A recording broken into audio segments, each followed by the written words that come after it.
14th, 2026. For the record, board members present are Kim Brady, Marjorie Barnes, Carolyn Benavides, Paul Gilmore, Randy Shackman, and myself, Cassandra Hatfield. We constitute a quorum and may conduct business on behalf of the district. The next agenda item is audience for guests. Anyone who wishes to speak during audience for guests must have submitted a form by 1 p.m. today. And for this meeting, based on board policy BED local, the speaker's comments it had to be about the posted agenda items, but we did not have anyone wishing to speak. So we will move on to agenda item 3A momentarily, because our technology has decided that it does not want to cooperate, even though this is our favorite part of our work studies.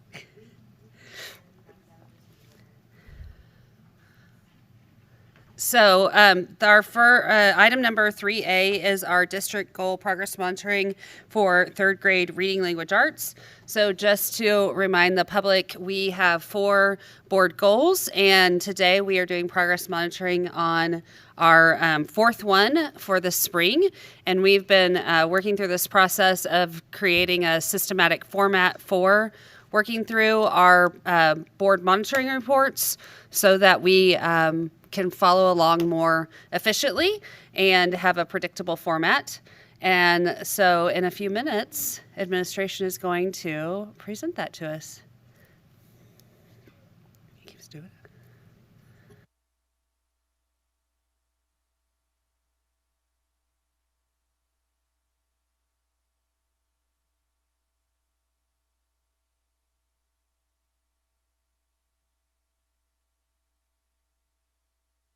Miss Holcomb, soon to be Dr. Holcomb, and associates. Thank you so much. Well, maybe, hello. Okay, good evening, President Hatfield, Dr. Eldridge, and distinguished members of the board.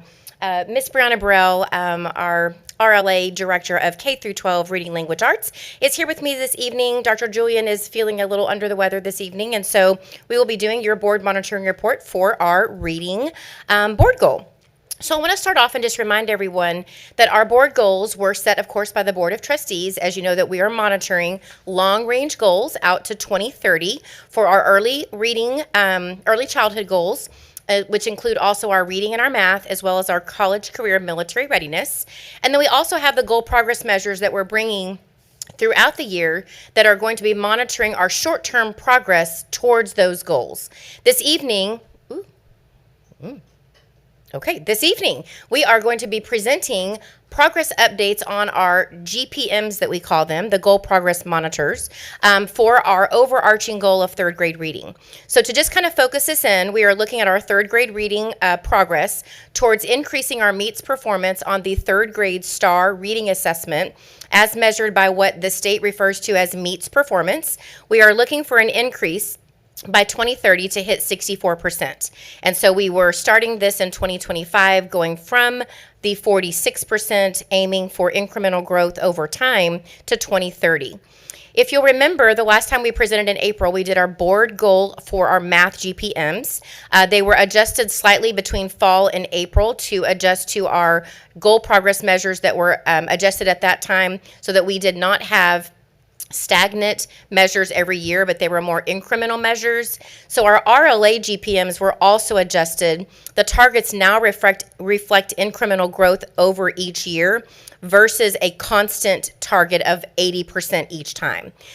They better align to our district data measures so that we can isolate individual skill sets, and then we can also can improve consistency over time on all GPMs.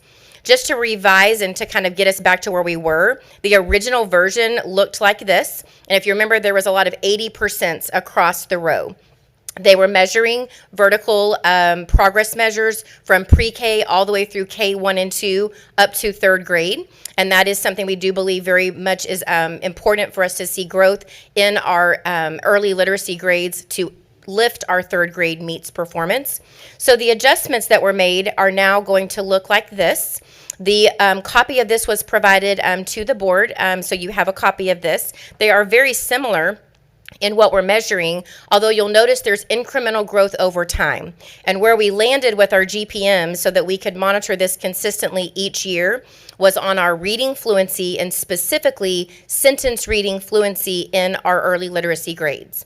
So the first one I want to draw attention to, since these are kind of a new focus for the board, I want to make sure that everyone is kind of understanding what we're monitoring. In the first grade, we are monitoring 75% or higher on our sentence reading fluency accuracy. So this program will measure throughout the year in beginning, middle, and end of year the results of our students reading at least 75% or higher in their accuracy for first grade. Then in second grade, we are monitoring that, but we've actually raised the bar a little bit higher on second grade. We're really looking at a 90% or higher accuracy rate on sentence reading fluency. We know this is an aggressive measure, but we do believe it is important to kind of measure this at higher rates so that we can see that third grade meets performance getting higher over time. The third GPM is focusing on how our whole group of second grade students are doing on their projected MAP growth reading assessment, and that is just a collective group of all the students and who is projected to get to meets performance. And then the final one is the reading and writing goal. So with this one, it is focusing on our third grade students and how they're scoring on meets performance on what they refer to as the ECR, which is the extended constructed response. That is the essay portion of the reading test, the STAR test. I want to also draw your attention to the goals there, because you'll notice some say TBD, and you might be wondering, well, why would that be? On the very last one, on 1D, in 2028, you'll know that the testing is going to change. The state is going to be changing out how we are monitoring our STAR test, how we're doing a standalone writing test. We're going to also have the testing at the beginning of the year, the middle of the year, and then the standalone spring test. So with that, we can't measure those targets just yet because the test is going to be different, but we are going to measure from where we were in 2025 to this year's our baseline measure, and then next year, and then we will have a new target for 2028. The other one that you'll notice on 1C where you see an asterisk, that is important because with that one, we are measuring that over time, but the testing for the MAP growth prior to this year, our English and Spanish students were taking the test in the same monitoring window, and students who do test in English and Spanish, like our dual language students, would also test in that same window, which kind of meshes the data together, and it's not pure data of just the students testing in the language of instruction. So this year we have separated those monitoring windows, so they're testing in their language of instruction and they do not overlap. So this year is our first year baseline measure for our students to test in their English or to test in Spanish, and to get an overarching goal of how they're doing on their meets performance. So with that, so a few things to know about the actual assessment tools. The MAP oral reading fluency data is taken from our K through 2 students. Those are the only students that utilize that program unless they are in RTI and we need an additional measure. We are doing that program in English and Spanish, and of course you're very familiar with MAP growth, and that is a measure that we're doing all the way up through high school. It is reading focused. It's also taken in English and Spanish. The other thing you'll hear us refer to in this presentation is District Common Formative Assessments, which we like to refer to as our DCFAs.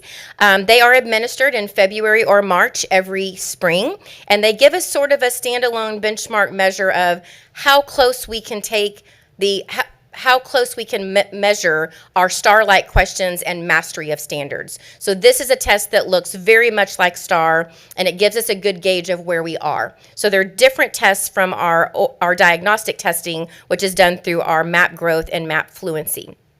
The District Common Formative Assessments also measure writing, and so that's very important, as that's going to be a standalone writing test in 2028.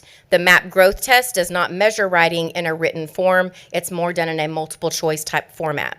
And the ECRs are also graded by our teachers on a 10-point STAR rubric, so that it is closely measured and monitored, much like the STAR test will also be graded. So with that, let's look at our progress. So the first GPM we're going to look at is our first grade students achieving at 75% or higher accuracy on their sentence reading fluency. Our goal this year was to go from 61% in 2025 to 70% by 2030. That would be English and Spanish combined. With this goal, on the left-hand side, you will see our fall, winter, and spring results. We started with 31% of our students reading at 75% or higher. By middle of year, it was 47%. In the spring, as we wrapped up, we were at 65%. The blue line that you see across the top is measuring how we did in 24-25. So you can see our students last year came in at about the same proficiency rates, but at the middle of the year, we were at 46. So we see a little bit more aggressive and higher performance with our students this year in this cohort. And then the end of year last year, we were at 61, so we were already 4 percentage points higher than where we ended last year. So with our target that we're shooting for, which is our long range goal, in 24-25, we were at 61%. We were aiming for 2 percentage point increases each year, which would put us at 63%, and we've actually attained 65% for this year. So we are on track with this GPM, exceeding the target that we were measuring for early learning progress. For our GPM 2, which is our second grade students, monitoring how they are performing at 90% or higher on accuracy for sentence reading fluency, our goal is to go from 62% to 72% by 2030. This year, for beginning, middle, and end measures, we started at 36% of our second graders reading at 90% or higher for accuracy on their sentence reading fluency. By middle of the year, they were at 49%, and at the end of the year, we were at 62%. You can see with the blue line in a measurement of how we did the year prior, we started out with students a little bit higher in that cohort at 40%. By the middle of the year, they were at 51%, and the end of the year, they were at 62. So the one thing we noticed with our cohort this year is while they came in a little bit under where last year's students started, we had really significant growth this year to catch up to the 62% where the students were last year. So to incrementally have growth over time, we want to stick to the 2%. We think that is definitely aggressive, but we want to set our goals high. And with that, it puts us right on target where we ended last year, which automatically puts us 2 percentage points under our goal, but we are very confident we will meet that. So we are going to be consistently monitoring this, and you'll hear in a moment, Brianna has some strategies to share with you that we've been doing that have been showing some positive growth, and we will see that growing over time. So with our GPM target, we are calling this one status of progressing because we're close, but we're almost there. On our GPM 3, which is our 1C, is our second grade students as a whole cohort and how they're performing on their NWEA MAP growth assessment. We are aiming to go from 50% to 64% in 2030. This would be a benchmark year for us. As I mentioned earlier, we need to make sure that they are testing in separate windows so that our English students are testing and our Spanish students are testing, but we're not doing a double dip in the same window. So our benchmark scores for this year, we are ending at a 50% students of our second graders are projected to perform at meets or higher for third grade. So we will monitor that growth over time, and we're aiming for 2% increase out to 2030 and hopefully aiming for 58%. So you can see there in the summary of data, our 24-25 all bilingual students did take the MAP growth in both Spanish and English during that same window, but this year we have divided that into 2 windows. So moving forward, that is how we will test each year. And then our GPM 1D is our writing goal, which is the ECR. That one we are aiming for an increase from 34% to 38%. And if you'll remember, that is one of the targets we set that was important because we knew that the writing scores across all of our STAR scores were going to be very important to see that increase over time. Because each of our subject areas, we know that is a significant part of the test, whether it's in an essay format or in a short constructed response. And so our benchmark year for this year for writing is 34%, and we are aiming to get to 38% for next year. And then we will reset the targets 27-28 when we have the new measures and framework from the state with the new test. Okay, so I'm going to start off with some of the superintendent insights here, and Brianna and I are going to kind of co-tag team on this because she's got a lot of really great data to share as well. But with this particular goal, we're going to start with 3 bright spots that we nailed down. The first one, we are very, very proud of our closing the gaps with our special populations. There were several areas that we saw some increases. One of those was in our first grade emergent bilingual group, 10 percentage points from 60 to 70%. Special education was an increase by 11 points from 38 to 49. And second grade emergent bilingual increased by 1 from 56 to 57. And then our special education in that second grade group increased by 3 from 37 to 40. So we're very proud, want to celebrate and highlight the hard work going on with our special populations groups. And we have a lot of the fans in the crowd here tonight. Okay, and I think Brianna has something on this one. Yes, so we shared the picture of the TEA foundational skills, and what we're really focused on with our special populations and all of our students is really bridging the gap of those, if you look at that little tree, the roots and that tree trunk. So all of the work that you'll see today that we'll share is really focusing on those foundational skills so that all of our students have an opportunity to read with fluency. So the next one that we have is the African American growth for first grade. So we noticed that our first grade performance for our African American students went from 51% to 55%. And we really contribute that to the implementation of the new structured literacy as well as professional development for our first grade teachers. So we saw a lot of great growth with those students. You might want to tell them structured literacy with that. So for structured literacy, it is a TEA-aligned framework with the science of reading that we implemented this year for all of our kindergarten through second grade teachers. And so with the structured literacy, there is a routine that they are following every single day to teach the foundational skills, from phonological awareness all the way to sentence fluency. So it's a routine that teachers can follow every single day, and they understand, and it helps the kids also with the routines of foundational skills. And it's a part of our HMH. Okay, and on this one, I wanted to draw attention to on our differentiated campus support in our DIP, our district improvement plan. We have a targeted goal where we want to differentiate staff development, not only for target groups of teachers, but also for our campuses. They don't all need the same things. We want to make sure that we target those areas directly to the needs of what we're seeing from the data. And so this is an area that Brianna and her team took really to a whole nother level that I'm very proud of. So I wanted her to share a little bit about this one. So what we did when I first started in this position, we took our lowest performing campuses in that 2023 year, and we are targeting those campuses to really make sure that they are having growth over time. So with the help of you all and with Kim, we really made sure that those campuses had enough coaches in monolingual and bilingual support to really support those campuses in implementation of new curriculum, in growing and analyzing the data. And so we're really making sure that our campuses that need that support have that support. So what we've done with them is we've created walkthrough systems and coaching routines where we are really pulling the campus leadership together to really work with them on how to and what the look-fors are for the foundational skills. And the great thing is 100% of those campuses had growth with first grade. So we're really excited to see our campuses performing at the level as everyone else. So that's really exciting. Okay, so our next area are our areas for growth.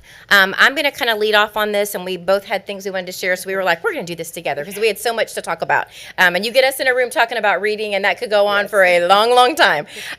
Staffing. We noticed as the data was pulled that staffing in each of these grade levels, so kindergarten, first grade, and second grade, at least 1/3 of the teachers were either new to the profession or they were new to the grade level and transitioned into a primary grade. With that, as you know, comes very much a lot of support for learning standards, learning how to teach, learning how to manage classrooms, learning how to lesson plan. All of those pieces are extremely important.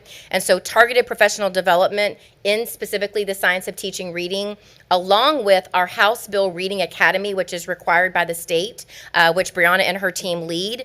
Every year we have several teachers in that, anywhere from 60 to 80 teachers. And so this is something that continues to build capacity in our teaching staff. Yes, so this year with the Science of Reading and Reading Academies, we had 80 new teachers, a part of our Reading Academy in the primary grades. So that's 80 brand new teachers in any grades from kindergarten all the way to second grade. Next year, when we're rolling out for the 26-27 year, we already enrolled just this week 60 teachers that will be a part of that were new to this current school year. So every year we're just enrolling any new teachers that we have to teaching in the early literacy grades. So even if they're a fifth grade teacher and they come down into the primary grades, we train them on the science of reading and the foundational skills. Another area for growth is aggressive progress monitoring, and so we have this also tied back into our district improvement plan, training our campus principals as well as our teachers and how to monitor mastery of standards, mastery of skill sets. This is something we've been doing ongoing, but in addition to doing that, Brianna and her team have also taken this to another level with getting it all the way down to a foundational skill level of how our students are doing in these particular areas that we're noticing in our data with map fluency. So what we're going to do, we're going to create a dashboard that will help teachers really understand their data when they're looking at the map fluency. So it would say, like, if students are low in phonological awareness, here are all the resources that we have provided for you in HMH that you can use to really monitor your students. So we're going to create a monitoring tool, especially for our second grade teachers, because although we had high growth for our first grade students, second grade still has some ways to go. In second grade, you have to keep the level of fluency going as well as comprehension. So where most of our data tracking tools are for that comprehension piece, because we're trying to get them ready for STAR, we also need to keep up with the foundational skills. So we're going to create a system for the second grade teachers to do that. Okay, go ahead. Oh, and for the extended constructive response, from year to year, the standards and the prompts change. And so what we saw, although we saw a drop from 27% from DCFA 1 to our STAR release DCFA 3, when we were analyzing the data, we noticed the complexity of the text changed. So for DCFA number 1, the first common formative assessment that the students did for the ECR, the prompt was explain how soil is important to the earth. So they were using their text to talk about soil and how it's important to the earth. So they had some background knowledge from science to do that. But when they did the DCFA, so the practice STAR this current year, they had to take 2 paired passages, read both passages, and talk about how the characters are different in their motivations. So the complexity is greater from year to year with the ECRs that TEA is providing for us. And one thing that we notice is third grade and fourth grade are the only grade levels from English, from third grade to English 2, that had to read 2 texts and write an essay about it so far. So it's just something new that we're all learning and learning how to navigate with TEA. So as that level of rigor goes up, so does our staff development and the targeted staff development we're providing for our teachers to not only grade those essays, but also how to teach appropriately in their core instructional blocks. So there's several strategies that we're going to do here. We're going to tag team some of these as well. Okay, so I'm going to start it off. And Brianna's talked a little bit about the structured literacy framework. I also want to say another big thank you to the board for the support of the continuous support of high quality instructional materials. It is the root of everything that we need to start with planning good core instruction. The structured literacy is a framework built into what we were already using, but it is highly focused on explicit phonics as well as fluency, comprehension, and it's all aligned to the standards of TEA. I'm going to let Brianna talk about the results of how that strategy worked, because that was something new that we implemented. Yes. So we saw alignment across all of our campuses with using structured literacy. One thing that we really noticed is that the increase of rigor in our Tier 1 instruction across all of our foundational skills and primary campuses. And again, like I mentioned earlier, we just want to help with the Tier 2 part of that by creating systems where they can look at their data and know how is this going to impact the instruction that they're doing, so that they can make decisions based on how to support their students in Tier 2 and Tier 3. So with that, there are some strategic adjustment at the district level for you to be aware of. One of those is around our RTI and MTSS protocols. It's been a continued kind of refresh the last few years. Next year's focus is really what's happening at the teacher table. How are we progress monitoring it, and how are we using that data to then interpret it and do good meetings with our RTI teams, and then make decisions for students moving on. So we want to see those numbers dismissing and our at-risk numbers going down, but with that comes strategic adjustments and making sure that our teaching is directly aligned to the skill area deficit. And so that's going to be a strategic adjustment with this particular strategy, just to get our proficiency rates up a little higher. The second area is the piloting of foundational skill lab schools. This is something that was done at 5 campuses.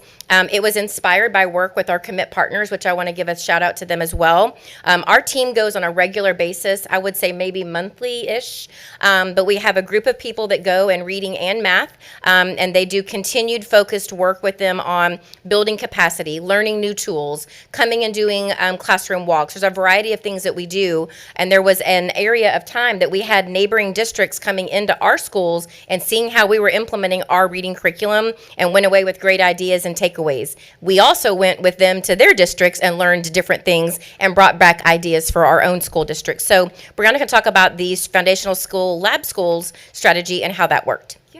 So we picked 5 campuses. Well, 5 campuses had to apply. It was very prestigious. 5 campuses applied to be a part of our lab schools. And so what we do with the lab schools, we walk with all of the campus principals at that campus, and all of the instructional coaches are a part of it. And we have a rubric that aligns to the science of reading and the foundational skills that are connected. And we give feedback and just find trends across the campus to help the principal understand what are the next steps for them to lead their campus in those foundational skills. So with our lab schools, those 5 campuses that participated, 100% of those campuses saw increase in their map fluency this year. So we're really excited to branch that onto other campuses. So now principals are like, can I be a part of a lab school? So you're like, where's the application? So we're excited that they want to apply to be a part of the lab school. And next year, what we'll do is do more follow-up meetings so that principals who have never taught foundational skills really know how to lead that work on their campus and how to look at their data to align it to their CIP as well as our DIP goals. So excited about that. Okay, and then this one here is regarding our Amira Learning, which you will remember as formerly called iStation. The companies merged together, so when you hear the word Amira, you can think of the iStation program. But we are continually using that, but it's a little bit different. And Amira has an AI tool built in, and Brianna can talk about that a little bit more. It is also one of TEA's approved programs for all of our House Bill 1416 students. And I heard I actually was at a conference and I heard them talking about the success rate of Amira in several of the school districts, and the AI kind of bot comes on there and listens to the student read and gives them feedback. And I remember one of the principals talking about she was a mother, and she said when she went home, her daughter said something about, or she asked her about how Amira was going, and she goes, "You know her?" And she was like, "Yeah." And she goes, "Please don't take away my best friend." And so they literally have built like this connection with Amira, and it's really kind of a neat thing to see evolve. And so I'll let Brianna talk about that. What we love about Amira, and thank you all for approving Amira for our team, so I really do appreciate that, that it aligns to the science of reading. Students have an opportunity, especially for our dual language students, have an opportunity to practice in English and in Spanish. It's one of the only programs that allows the students to practice in that listening and speaking piece that is so important for foundational skills. And as well as it's great for our dyslexia screeners, and it has all of the tools for dyslexia screeners as well that we use, and we partner with our special ed department. So we really use Amira to help with that intervention piece that we need, and it's already aligned to our HMH. So whatever lessons the students are on at HMH, it gives them interventions based off of the tier 1 instruction that they're doing. So it's very closely aligned. What we notice is that for all of our grades from kindergarten through 5th grade, we saw growth from beginning and end of the year on all foundational skills and structured literacy and comprehension. So even the foundational skills and the comprehension all grew in grades K through 5. So we're excited about that.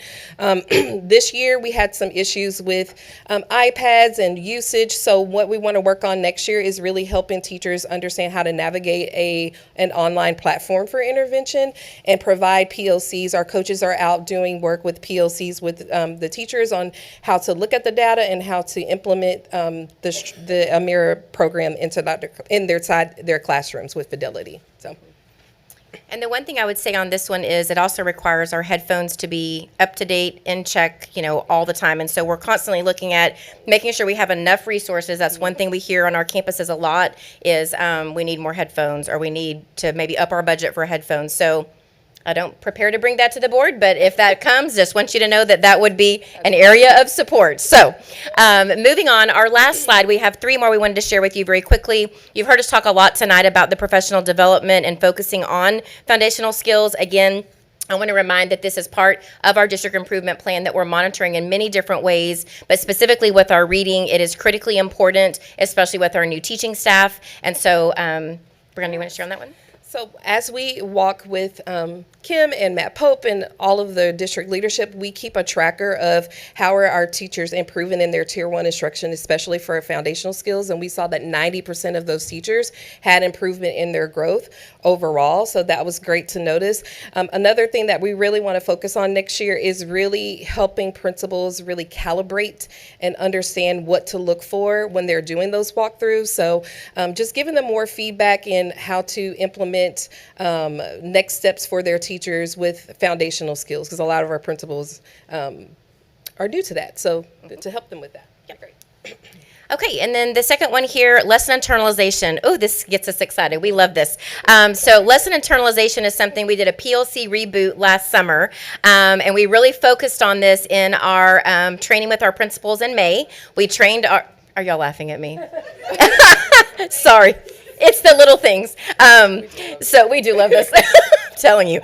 And so we trained all of our coaches on this. We did get some inspiration from our commit partners again on some other ways they do it. And then Matt Pope brings us another great idea of how they do lesson internalization in other districts. So we love great ideas, but we have to do it our way. And so we have a CFB way, and Brianna and her magic and her team, they start mashing up how they want to do it. Math did their own version. Science took a hold of it, then social studies, and it was like, wow, this was off and running. And so what we're really trying to do in our PLC time, which is our professional learning communities, is we want our teachers to really understand the standard, understand how to teach it, understand what level of rigor to teach this at, and that comes from studying. And so one thing I'm really excited about with our new math curriculum, I know this is about reading tonight, but our new math curriculum has so much provided that our teachers will not have to do so much on the lesson planning side. They'll be able to internalize because things are done for them. The lesson is laid out at the right level of rigor if it's implemented in the way that the authors wrote it. It's going to be really fabulous. And so with reading, we've already had that because the HMH did that for us as well.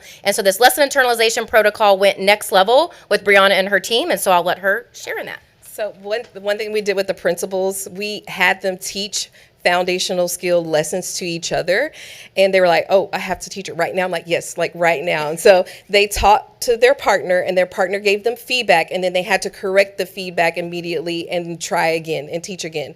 And so that's a routine that we do during PLCs, because we don't want the first time that a teacher is teaching foundational skills is with students. So our goal is to really have that PLC process where we're internalizing, we're practicing in a safe space, and we're giving each other feedback before we actually deliver this information to students. So it's really just helped their confidence and understanding of the instruction. So. Okay, last one.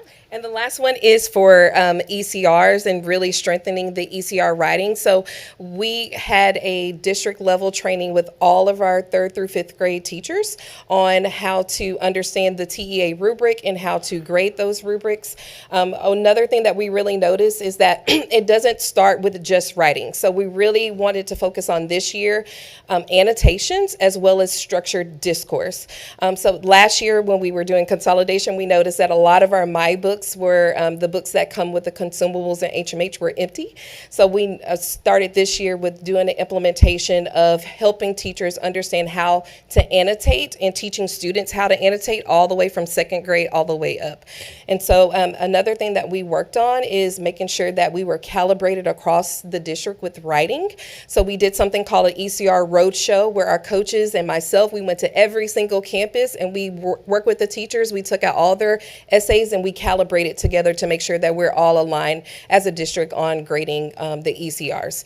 And so what we'll do next year is we'll continue those roadshows and that implementation from third grade all the way to English 2. We'll have one district-wide way that we structure our writing and have structured discourse and talk so that we're as consistent and aligned literally from the first time that they take the STAR test all the way to their last STAR test. So we're excited. Yeah. Okay, so with that, we want to thank you again for your continued support, and we hope this has been an informative update on where we are with our reading goal. We are very excited about the growth that we have and do expect some good results this year, and we are hopeful for that come June. So at this time, we will open the floor up for questions. Thank you very much for the presentation. Board members, questions? Ms. Barnes? First of all, I want to thank you. It makes me excited to hear the science of reading and all of that. So I'm very excited with everything that y'all are doing. I think you touched on this, but could you explain a little bit further? Your goal progress measures mostly show the spring map or the spring test as being kind of the what we're looking at. But we're looking at the goals throughout the year. So what are some of the things that you're going to be looking at to kind of help guide us to whether we're meeting our goals throughout the year? Okay, are you referring to the graph on the left, like when we do our beginning, middle, and end of year? Yes. So is it going to be actual maps from fall, winter, and spring? Yes, so it's a reading fluency test that they take at the very beginning of the year, then again in the middle, and then at the end. It measures their phonics, phonemic awareness. It measures their word recognition. It measures their ability to read sentences with fluency. And what happens when they take the test is they're given a series of sentences, and how accurate they are in reading those, they may get more than another student, depending on how strong they are in that reading. With that, it then scores them at whether or not they're at a approaches meets master's type level. And so that test can be given at any time of the year, even though we do it for all students at the beginning, middle, and end. We also have an ability to do progress monitoring measures all throughout the benchmarks between the beginning, middle, and the end. And so we have some great success stories of progress monitoring measures that have been set up. Do you want to talk about that? Yeah, so actually at one of our campuses, we had a teacher who had some newcomers coming in that spoke French. And she was like, I got their map fluency data and we need some work. So we created a system where she would target them and do their progress monitoring after every MTSS cycle. So every week and every 2 weeks she would do that. And so we would just focus on the phonological awareness, just how they're hearing the sounds for those students. And within a 3-week cycle, she saw them grow from like the 10th percentile to the 40th percentile. So we're seeing like quick growth very quickly because they're taking their data and it's giving them short lessons and short cycles to help them increase that progress. So, yeah.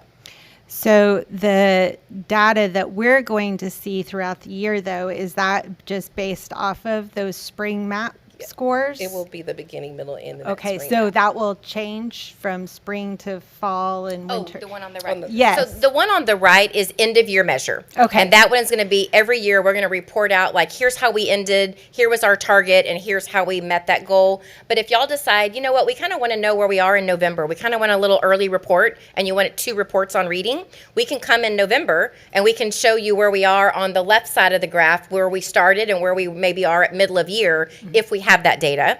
Ideally, it would be great to do this report in like February because we're doing this winter screening is in December, so we actually could do it in January.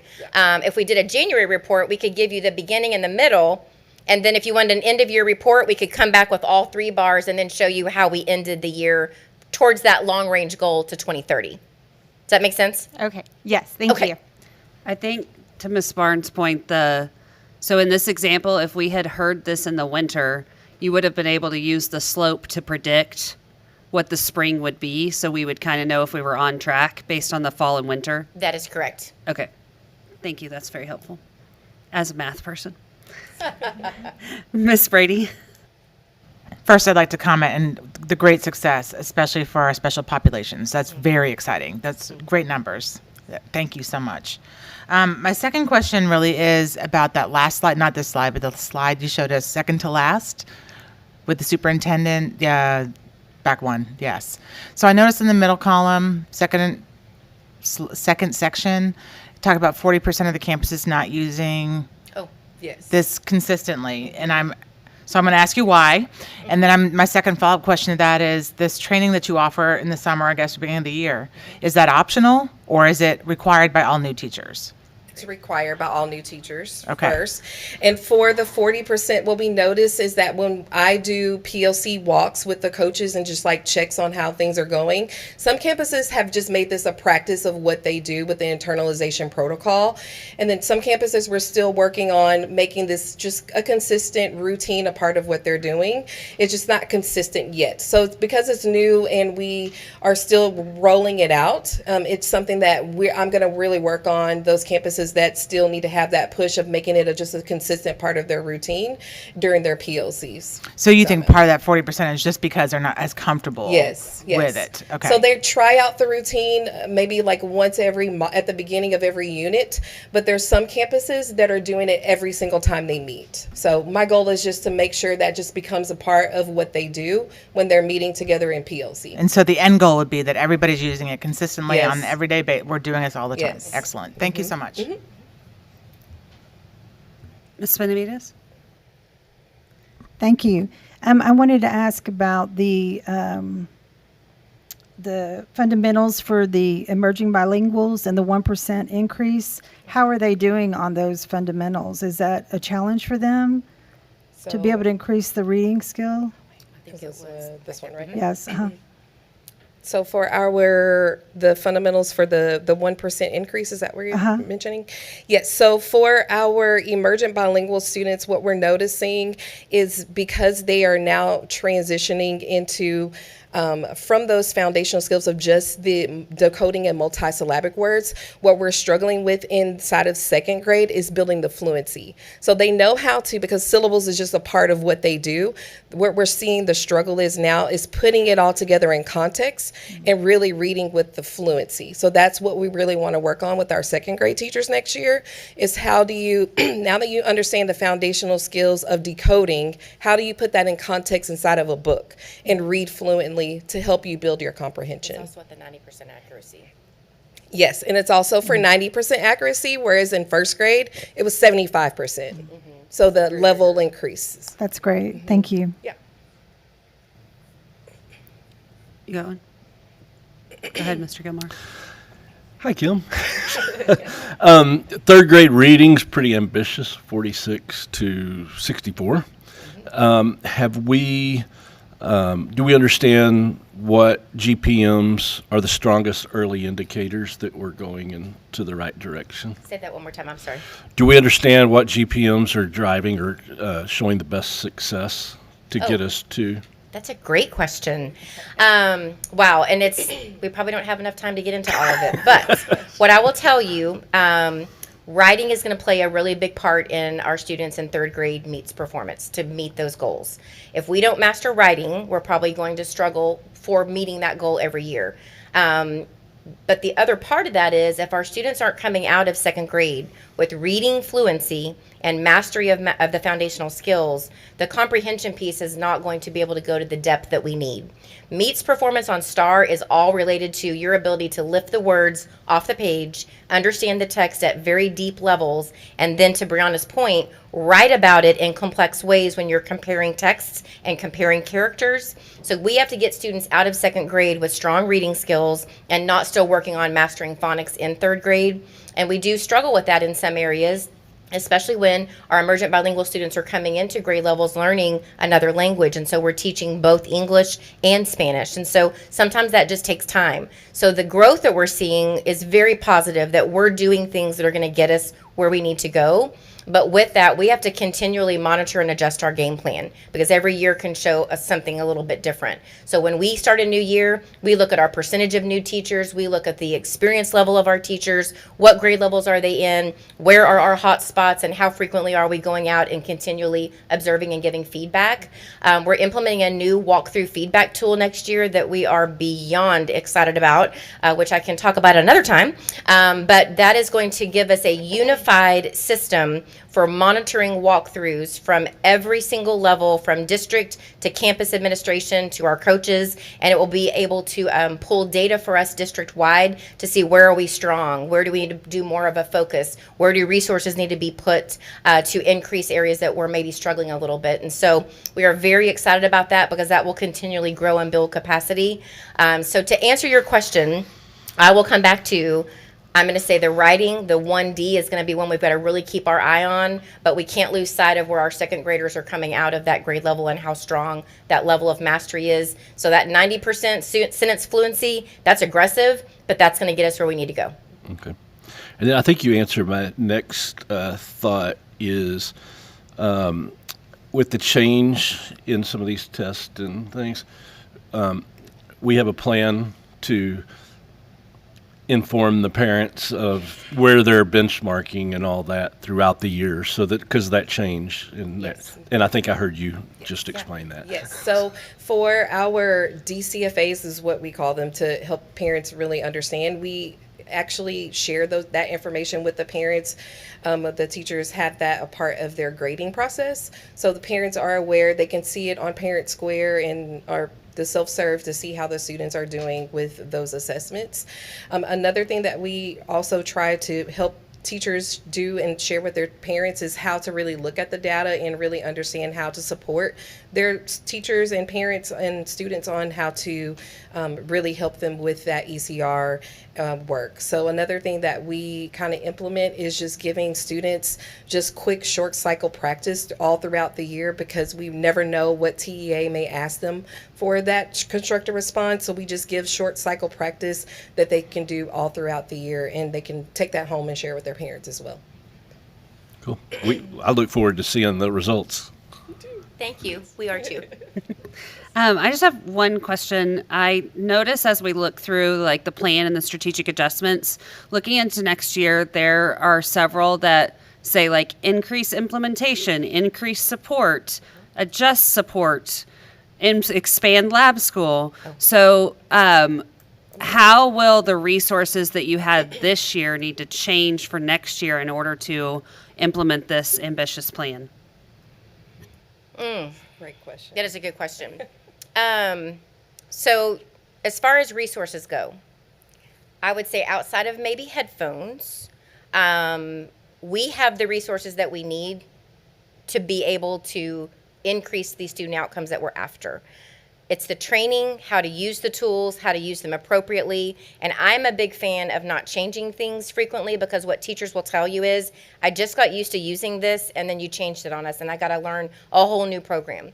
Well, every time we change a program, that means every teacher in the district has to be trained, and every new teacher coming on the next year has to be trained. So we're on like year, 2 or 3 of them, Mira?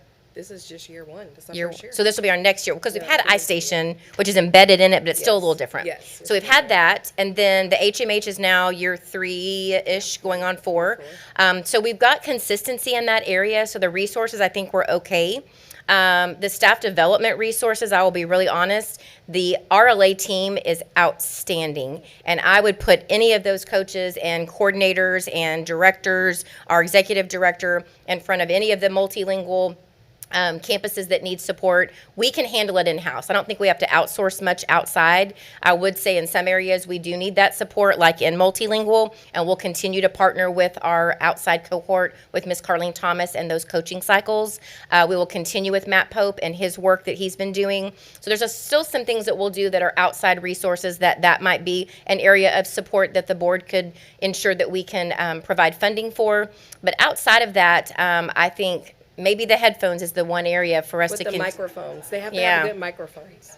We'll look for some grants first. For the public that is listening, we will be asking for headphones for the 26-27 With the school year. microphone. Yeah, with the microphones and no earbuds. Yeah. With a microphone and we no went the earbuds. over the ear. So in case our community was wondering, we'll have an Amazon wish list for headphones to be delivered to central office to be dispersed to our schools. We know which one. They pop out. I can Very see them. specific type of headphones. Yes.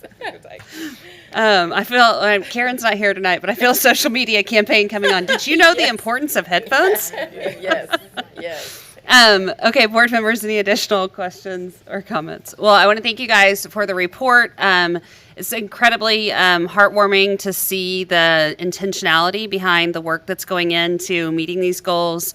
Obviously, you guys love it. I think you should have some pom-poms or something with yourselves. And so this is the structure is continuing to really bring things to light. And even more than the words on the page is the words that you guys say, because I had notes all over mine. And then I was like, well, they answered that one and they answered that one. So some of the, I guess it would be technical questions and the tactical questions you guys answer through the verbiage that you use. So I think that's very helpful. My one personal request is sometimes I get lost in what grade levels you're supporting.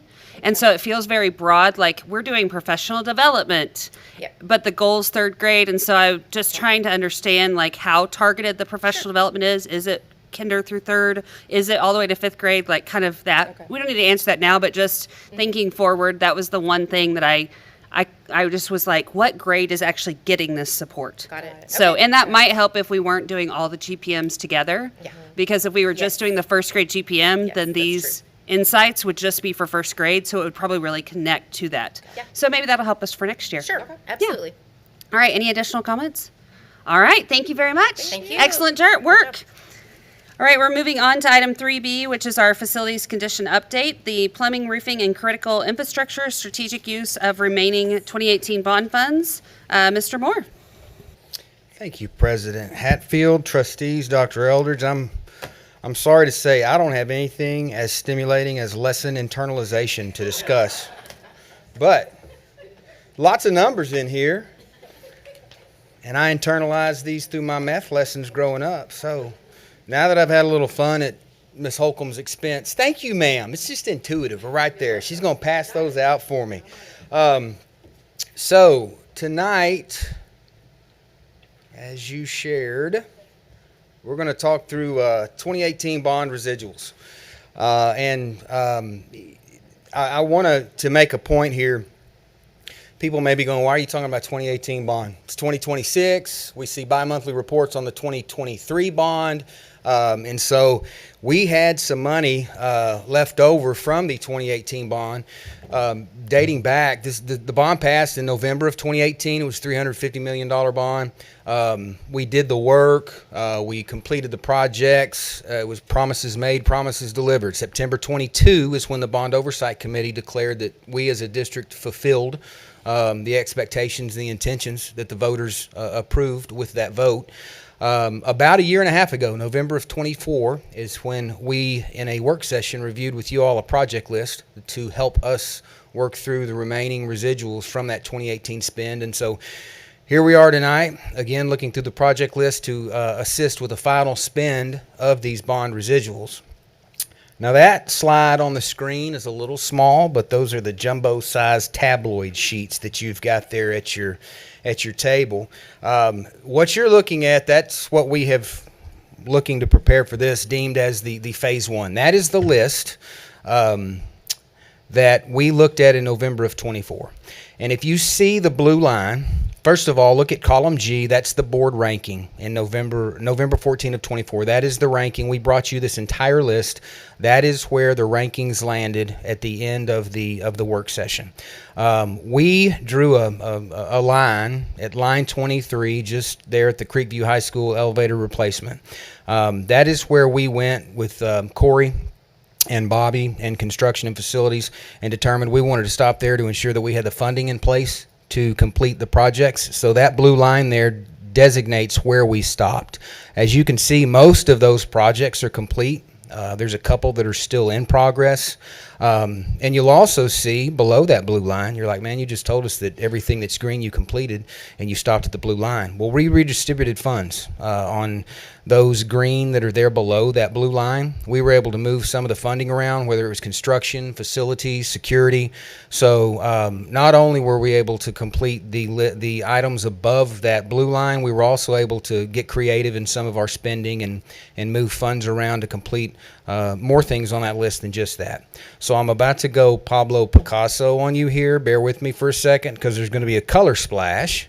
That is the same sheet, but what we have done, everything that is in yellow, those are the things that we are proposing tonight. That's the list that we brought forward to continue with as phase 2.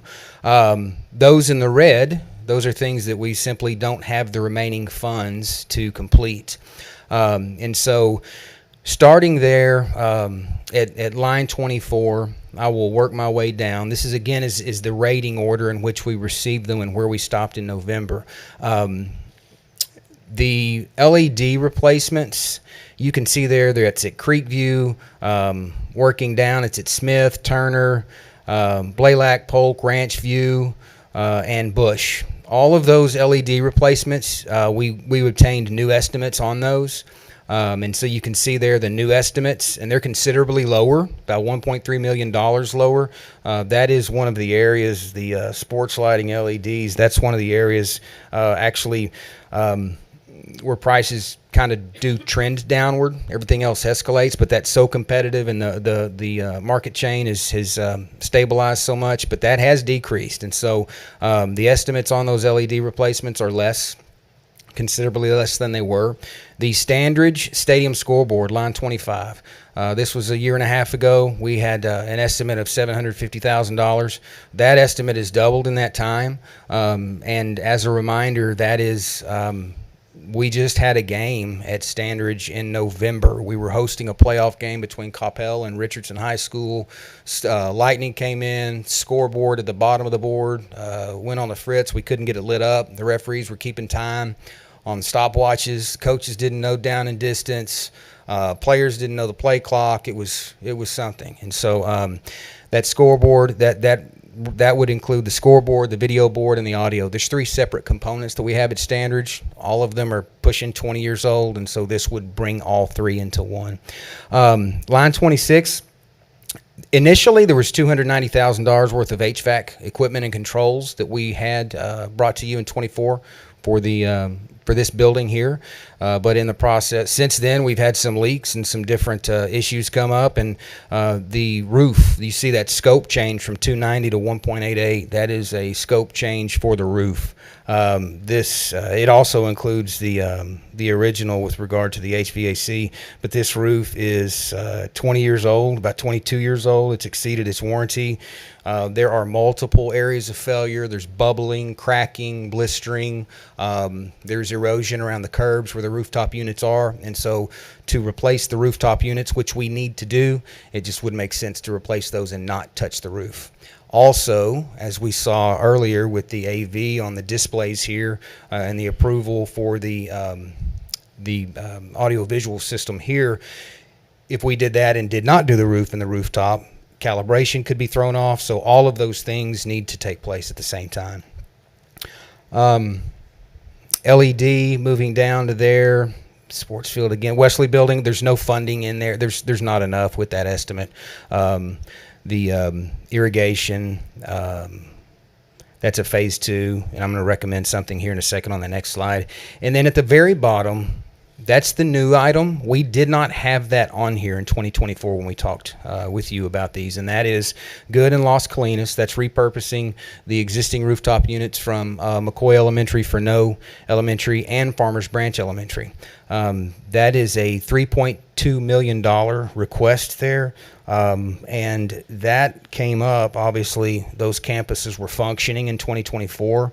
Farmers Branch is about to undergo construction. But that would allow us to, the cost of those, there's 14 to 16 years is the age of the rooftop units at Good and at Las Colinas. And repurposing those would be about $3.2 million. That's a cost that immediately would save us anywhere from just south of $100,000 a year to just north of $200,000 a year, whether it's repair, efficiency, controls, etc., energy usage, utility consumption on those units. That's also something that if we were to wait and just cycle off of this and replace these, the true cost for market right now would be a little more than $3 million at Good Elementary, and a little under $4 million at Las Colinas Elementary. So repurposing those units would save at least half of that cost there if we were to do that new. Obviously, the residuals that we have remaining, there's $6.7 million in the residuals that we have remaining. That list that I just showed you is 7.9. I'm not a math guy, but I do know that that's the wrong side of $1.2 million. And so these are the recommendations that we are bringing to you with regard to the final spend, if you will, of the 2018 funds. The rooftop unit repurpose for Good and Las Colinas, HVAC, roof replacement, and plumbing here in this building, and the video board, scoreboard, and audio at Standridge. Those three combined for $6.58 million. And again, that keeps us under the $6.7 million that's there. If those come in under, if any of these projects that are currently in progress come in a little under, and we have some remaining funds, we would then recommend getting into the LED replacements at those campuses as they become available, if there are funds remaining when we close everything out. And so that is an overview of how we got here, where we are, and the pricing and our recommendations. So if you have any questions at all, we can jump into them. Board members, questions? Mr. Just for clarification on how the whole bonds work, you use it and you got to use it on projects. You can't pay down the debt, can you? Yes, sir. Other questions? I think that personally, I think this is it's great to see reusing the resources we already have, and that will save the taxpayers in another bond package at some point if we replace those units with what we already have. And of course, I'm sure HVAC is not going to go down between now and whenever the next bond decides to be called. One request I do have is, I think the athletics, this is just in general, I'm not 100% sure where we are on what's been replaced and what hasn't in general. So we have LEDs at some sports fields. We've had tracks replaced. We've had turf put in. And so it's kind of all muddled. So I guess I just wonder if, I don't know, maybe it is an appropriate board. You can help me understand, what is the list of everything remaining on athletics that is in a plan? Just because it feels like we talk a lot about replacing things, and for the benefit of the public understanding, the 2018 bond had athletics in it, and Mr. Moore, you correct me if I'm wrong, after that, there was legislation that passed that athletics had to be pulled out as a separate, what's that called? Yes, ma'am. Proposition.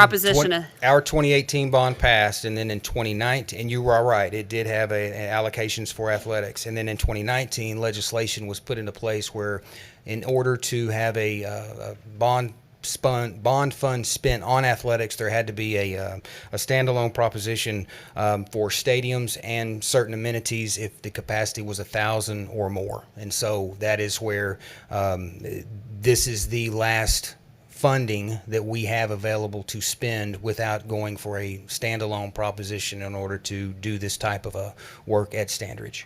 Okay, thank you. So for the public, when you look at this list, the board in 2024 chose to prioritize HVACs and elevators, and then started going after the athletic pieces, because as we chip away at the extra money, if we can get athletic things in under that package, that benefits us and the taxpayers and keeps our facilities in working order for our kids. But the HVACs was like critically important. Like, we got to have AC in the buildings. Otherwise, we're going to have very upset teachers and staff and students. So I think this reallocation to HVAC makes sense to me. What do you guys think? Yeah, go ahead. No, I just want to say yes, absolutely makes sense to do the reallocation and to reuse those HVACs from the other schools. I think it's actually kind of phenomenal how far you've been able to make this money go. I feel like, wow, we still have money to go in the 2018 bond. So that's impressive. So I appreciate that. I appreciate your thoughtfulness in going into all these projects. And I appreciate the board being so supportive and getting it done. So thank you. You bet, absolutely. And hats off to Corey and Bobby Shaw. They are masterful in all of this as well. Any other questions? Ms. Benavides? Mr. Moore, I was going to ask about repurposing the HVAC is 3.204.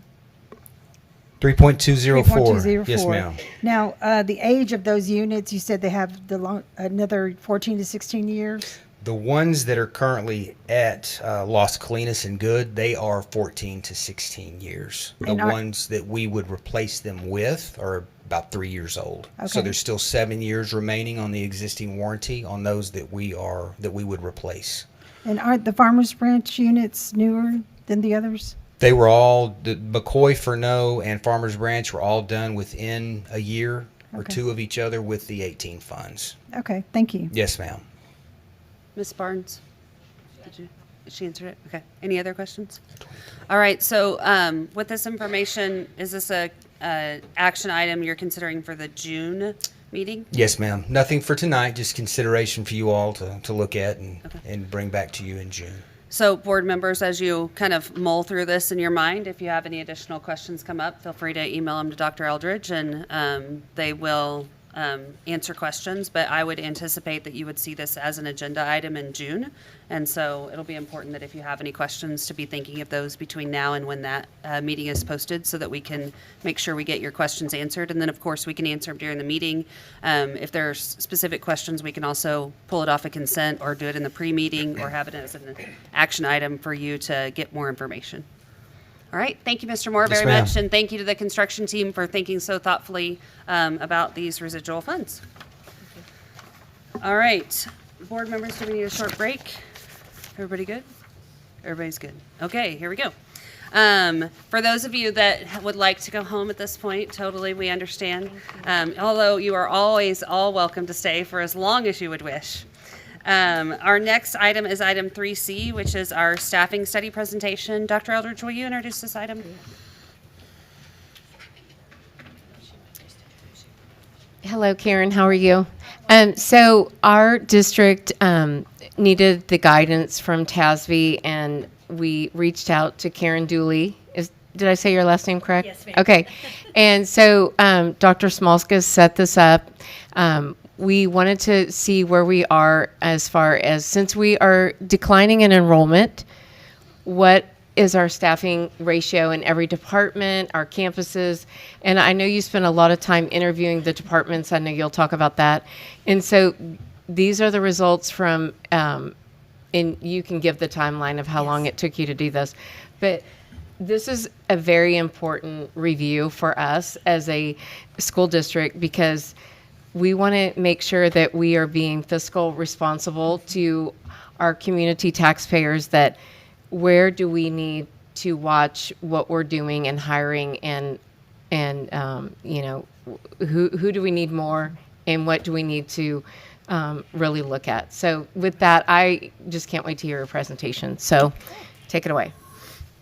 Thank y'all. Good evening, everybody, and it's a pleasure to be here in y'all's district to provide the results of the staffing review that I've conducted back over April, May, basically end of March, I guess, was when we kicked it off, and collected the information. It came in a little bit late, so we were trying to get it all done so y'all can use it for your purposes as you're moving forward into the next school year, knowing that you can't accomplish all the recommendations by no means, but at least y'all have got some good data, hopefully, to help you move forward.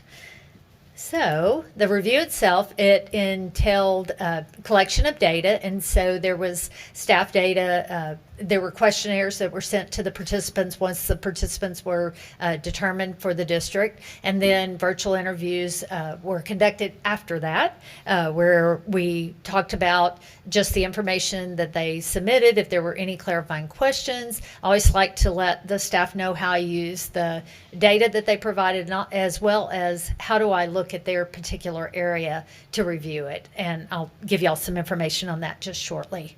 Then there was an analysis of the information. Part of that is peer comparisons. The other part is benchmark comparisons that I do. And then from there, I build a report where I go through with analyzing all the different departments and campuses, and then aligning information with the benchmarking based on the information, whether it's our common practice in Texas benchmarking that we have, whether it's the peer comparisons using the HR Services Salary Survey data, which I'll talk about further in just a few minutes.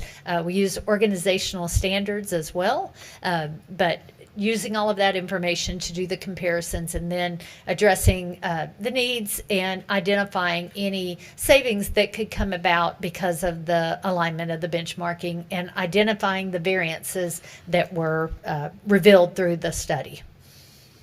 So benchmarking itself, why do you benchmark? It gives you a good look at yourself, especially as Dr. Eldridge says, with the declining in enrollment, it's good to take a step back and do an analysis of the different areas, positions across your district, and doing it as a whole is extremely important, because you don't want to cherry pick certain areas or think that you know what's happening in one area or so forth. So it was good that it was a full review where we got to look at the district as a whole with all the positions across the district. What benchmarks were used in this analysis? As I said, I did some peer comparisons using the HR Services Salary Survey. We have the organizational standards, as an example, the APPA, which is the Association of Physical Plant Administrators, to do analysis of custodial staffing, maintenance staffing, and ground staffing. We also have the common practice in Texas, which is what we use for like assistant principals, like one assistant principal for 450 students, or one counselor for 350 students, and so forth, where we've got those benchmarks that we go through the different campuses to do the analysis. And then there are some state averages that we use. For instance, when I'm looking at teaching staff at the secondary level, I'm looking at 22 to 24 students per class at the middle school, not including your ESL or your dyslexia or your special education student staffing. I don't count those staff. I count the students, but not the staff. And then at the high school level, it's 22 to 25. But I'll talk about that specifically when I get to those areas. So district details first and foremost. This was a snapshot. This shows from 2021 through 24-25 what was happening. At that time, there was a 2.8 decline over the 5-year period. Now, we know that this school year, it had dropped to 22,666 with the reported number that I had whenever I collected all the data from all of the campuses. That's what I came up with. There is a number, the PEAM standard report is where the data over the 5-year period came from. Well, it's now available. And so in this next slide that I'm going to show you of the peer districts, I actually pulled the 25-26 data. So you're going to see what was reported back in the snapshot back in the fall. My data was collected for the spring. So it's a little bit less than what it was in the fall.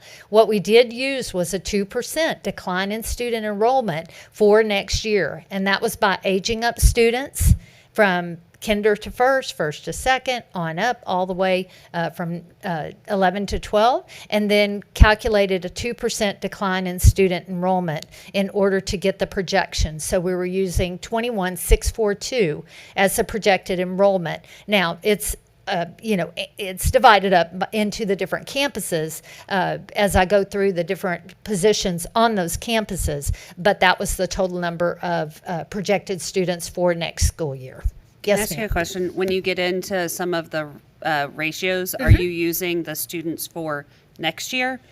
in those calculations? Well, I analyze for this year, and then when I'm projecting staff for next year, I'm using the new number, the projected number. Okay, great. Okay. Thank So in the report, you'll see both. There's columns for both. You'll see existing and what the district looks like as far as the ratio for this year for 25-26, and then what it would look like for 26-27. That's a great question.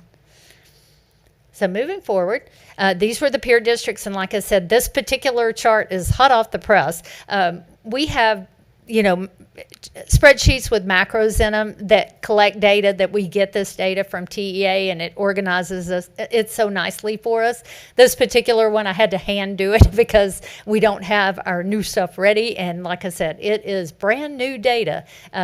The PEEM standard report has just put in the 25-26 data. So you can see at that time in the snapshot of the fall, y'all were at 22,899. So y'all had fallen a little bit less than that here in the spring. And I also want you to take note of the peer districts. We try to get 10 to 14 peer districts for the comparison. Now, you can see that some are closer in the student enrollment and the other categories than others. The main category that I use, I first focus on enrollment, and then my second category is to go to the economically disadvantaged, because a lot of times it encompasses your at-risk population. And so I'm trying to match the student needs with the district to develop a mirror, if that makes sense, to look at a mirror and say, okay, who mirrors Carrollton-Farmers branch the closest.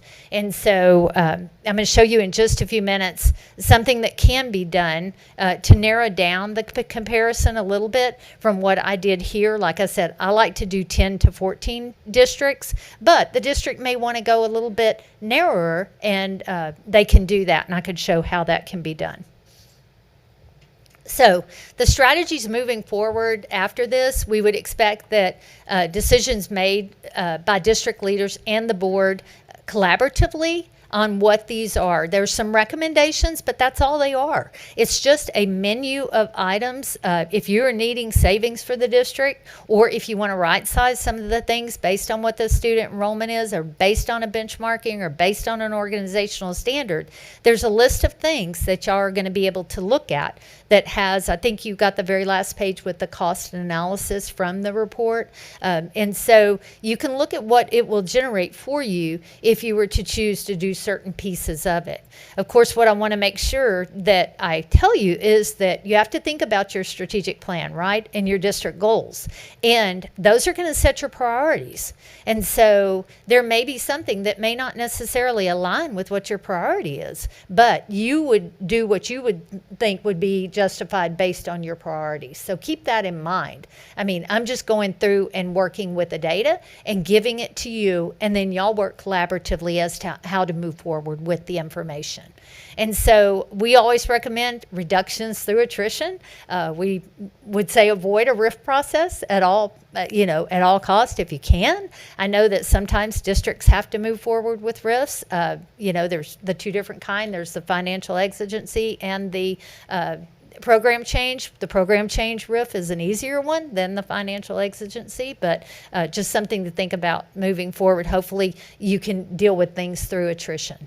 Evaluate your secondary master schedules. I'm going to show y'all in a little bit when I get to the recommendation for middle school and high school teachers. I'm going to kind of explain the master schedule piece of that and how that master schedule can impact the work that you're doing.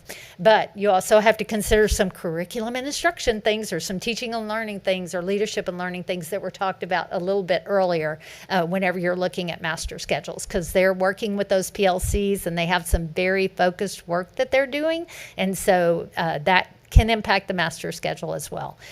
Gradual implementation if possible. I know sometimes you have to do more than you want to, just because of what you're trying to accomplish.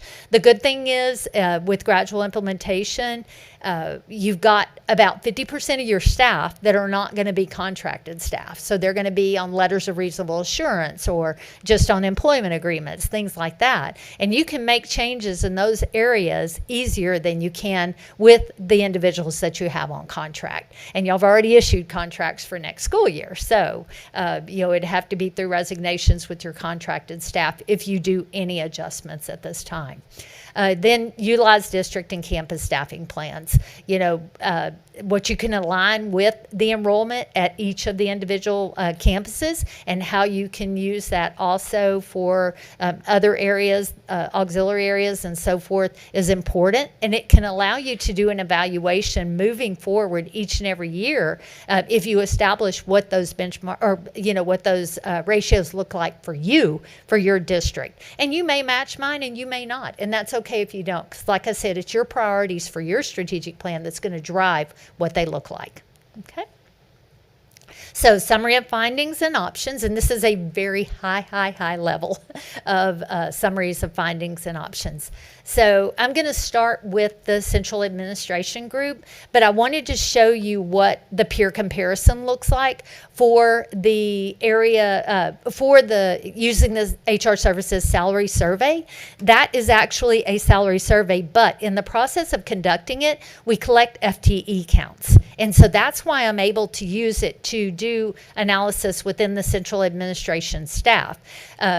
So it's limited to the 165 job categories that we have. I mean, not every position in every district is going to be found on that salary survey. So keep that in mind as we go through it. But what we are matching is your district information to your peer district information. So, and I don't mean to pick on child nutrition here or, the nutrition services or anything, but it was just a good one to show you how, kind of what it looks like with just looking at that one position.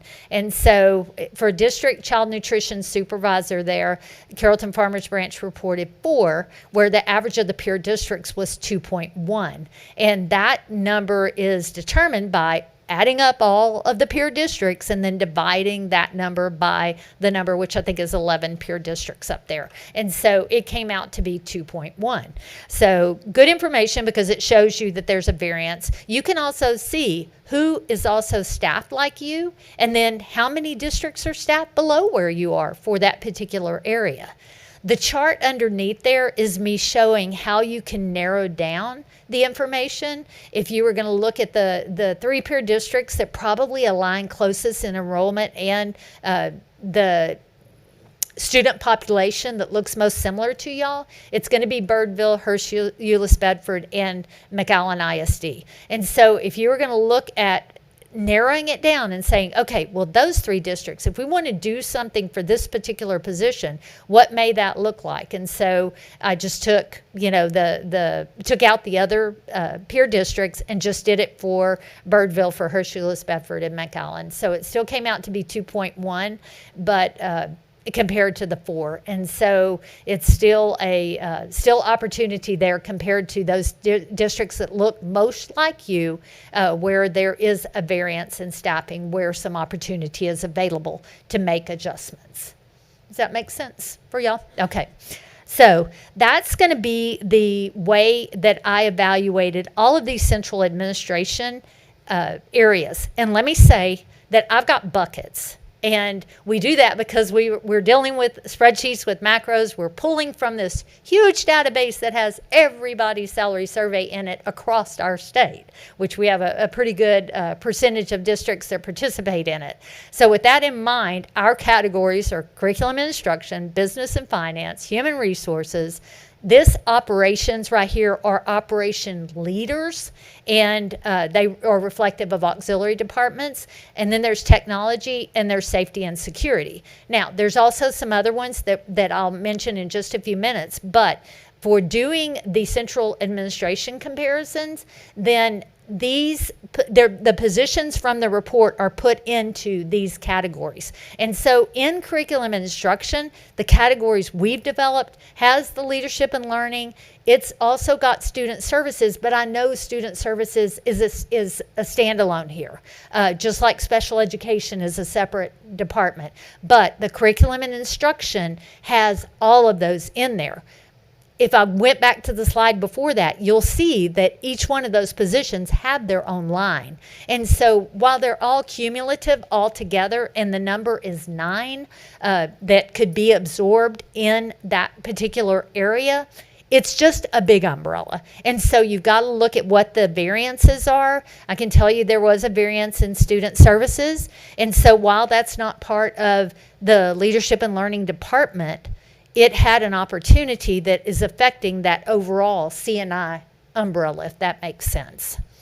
The business and finance, that was including payroll, purchasing, benefits, also the accounts payable and so forth.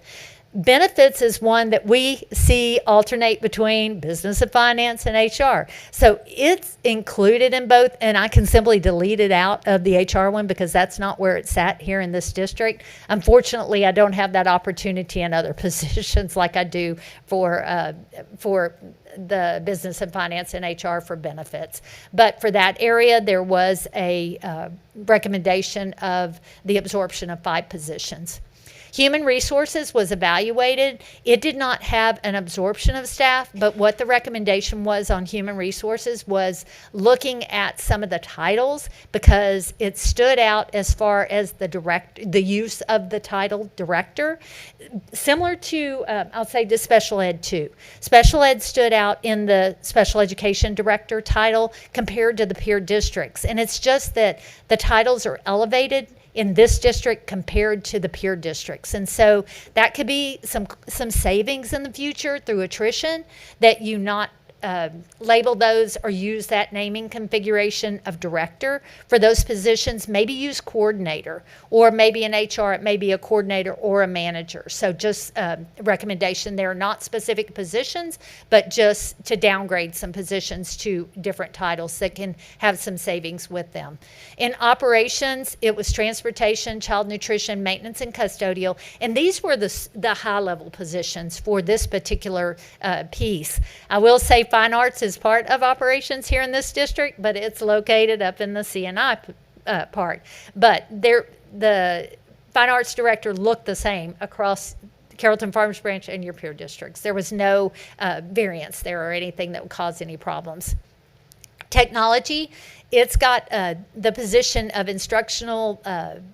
the instructional technology specialist position, which does include the stream specialist, I think, that are some of the campus positions. That was one of the biggest variances in technology, and it showed that there was the opportunity for the absorption of up to 12 positions. And then safety and security, no recommendations there. Just let y'all know that I did provide the information. You'll be able to see who in your peer list has a police department, who does not. The Director of Safety and Security is a brand new position that just got put in this year, so you can see what districts are employing a Director of Safety and Security and how many of those. Okay, then we move into campus administration and support, and so that's the professional support piece. And so for assistant principal across the secondary and elementary campuses, there was the opportunity to absorb up to 6 positions. For counselor, it was up to 2 positions.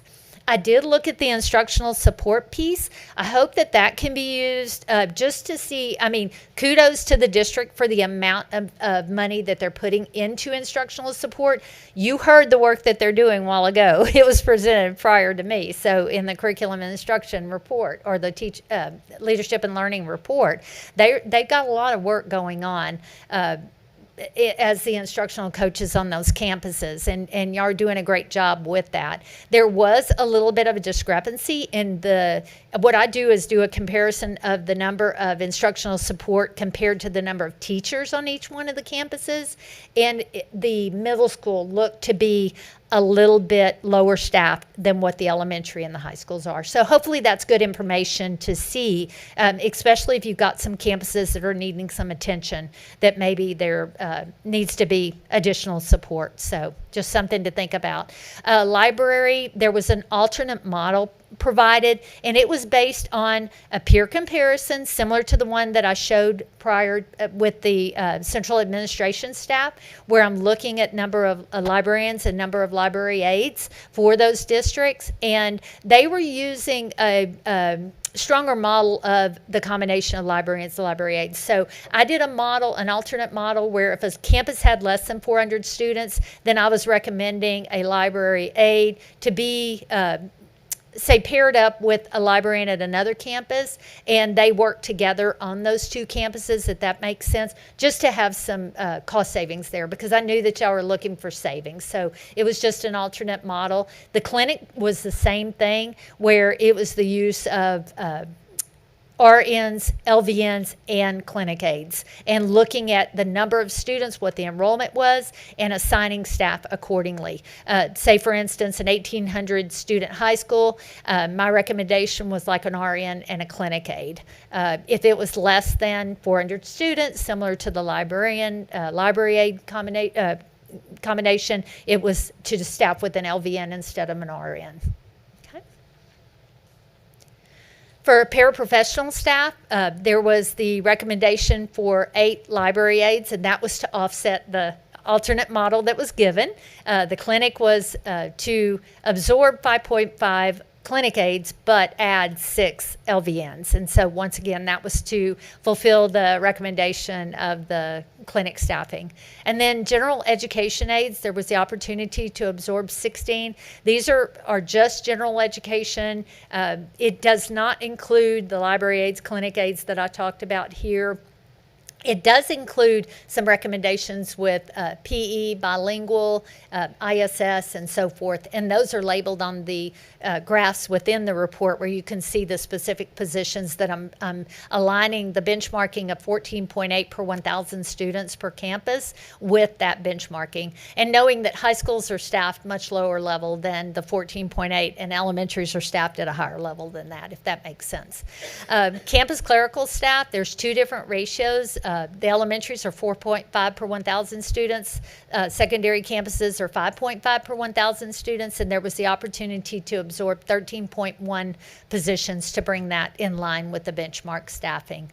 And then non-campus clerical, there was an opportunity for like 1.5 position, but that's really going to be encompassed, that could come from the business and finance recommendation, because payroll specialists were a little bit high, which fall into that non-campus clerical position. It was just a different way to look at non-campus clerical. It pulls all of the staff that are not on campuses but have clerical roles at a benchmark of 3 per 1,000 students. And y'all are very close to the benchmark there, but it would be taken care of if you did what was recommended on the business and finance recommendation.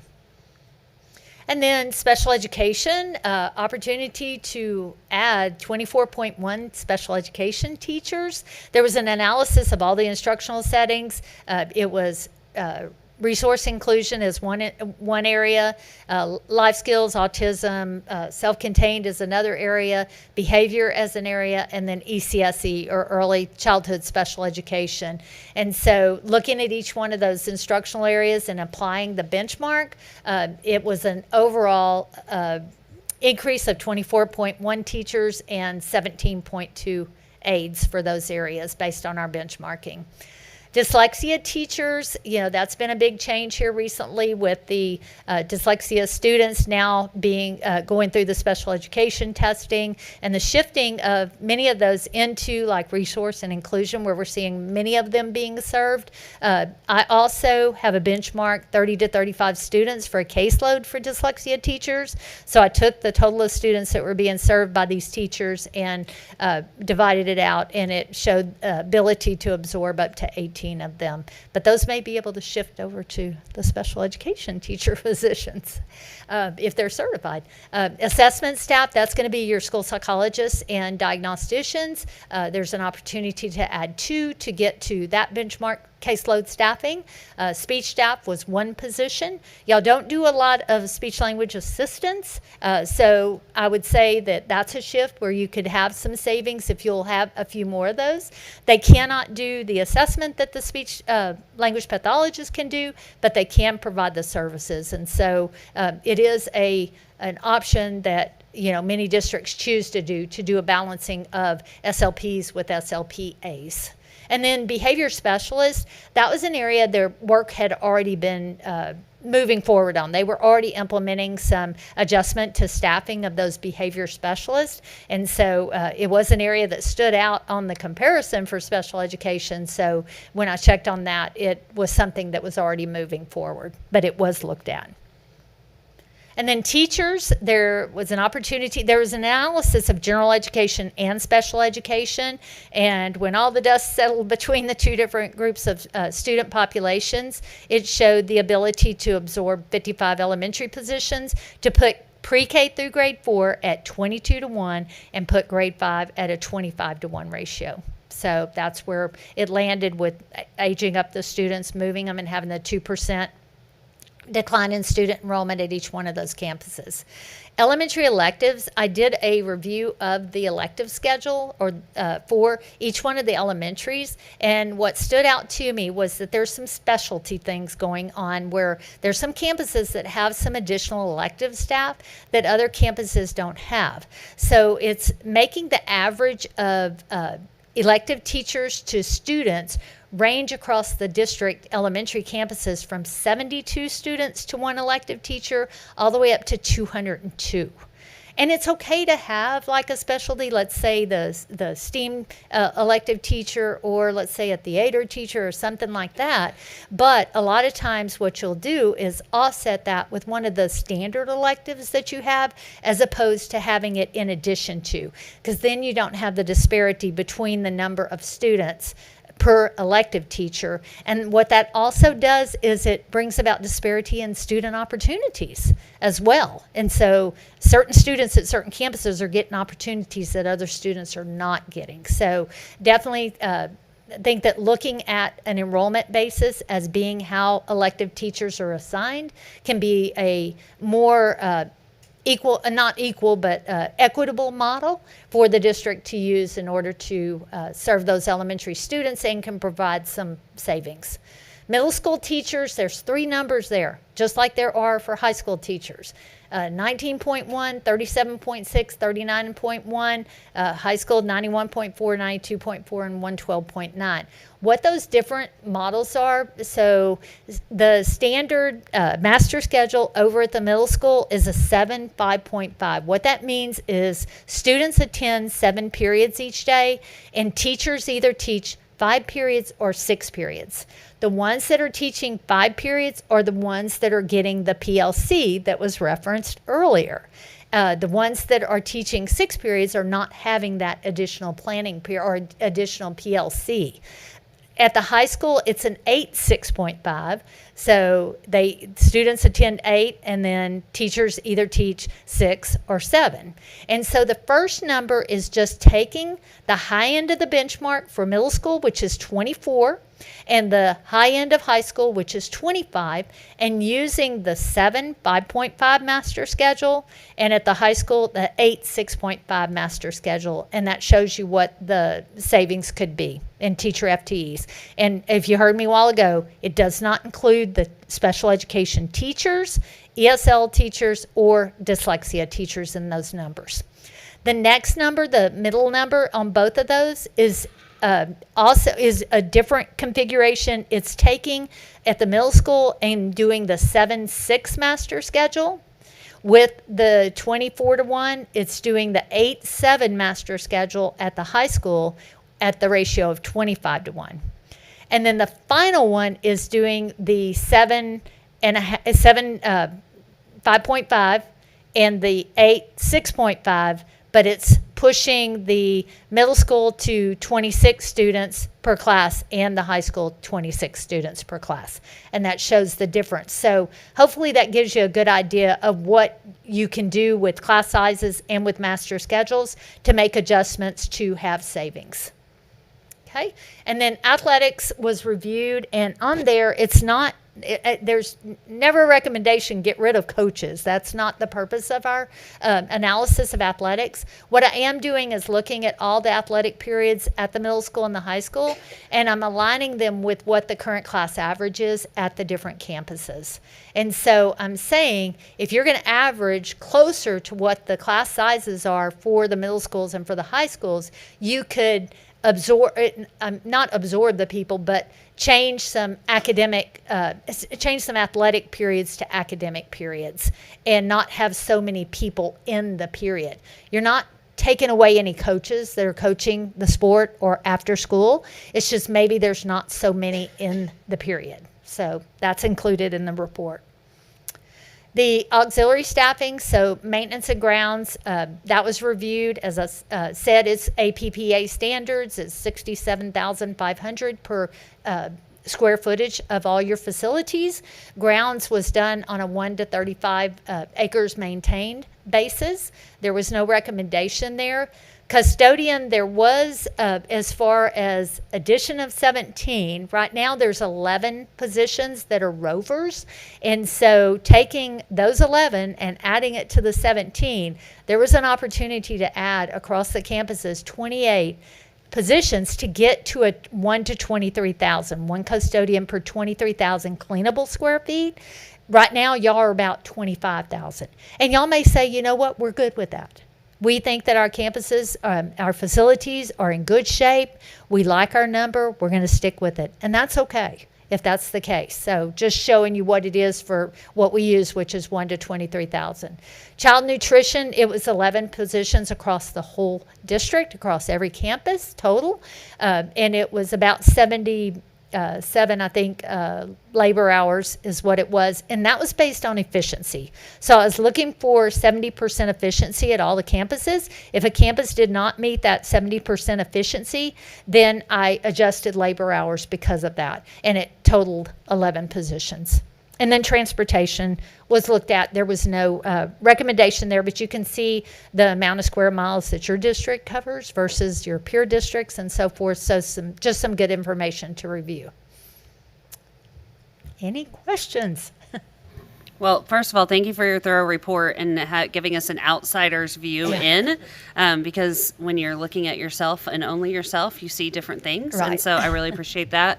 I also really appreciate your thoughtfulness at the beginning of reminding us that we have to take a look at our district and Absolutely. our goals and our priorities, that this was not intended to be you should do all of these things tomorrow or Absolutely. next week or next month or next year, but it gives us an opportunity to really Right. pause and look and be strategic, but aligned to our goals and guardrails.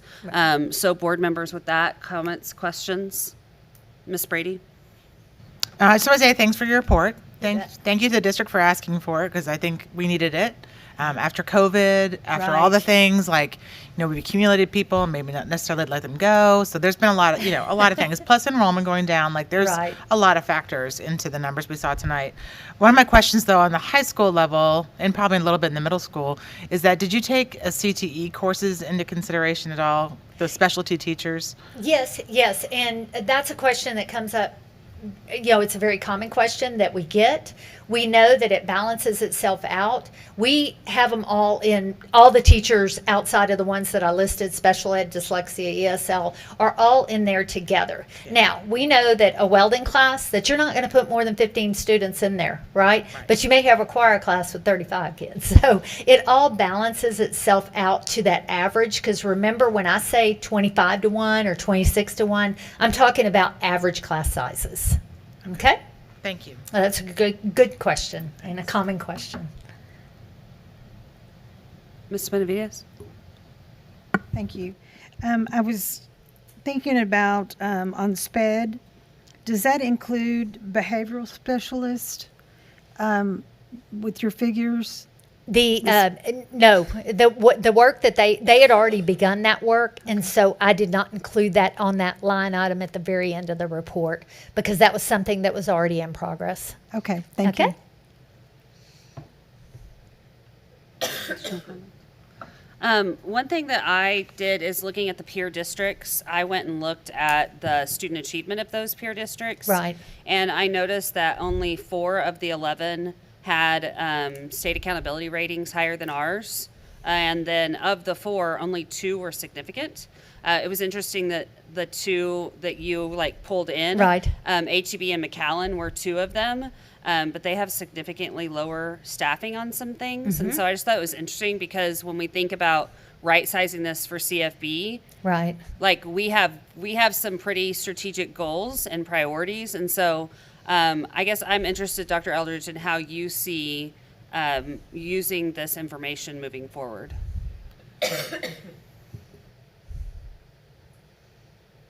Our team has already started looking. Thank you so much for the information. You bet.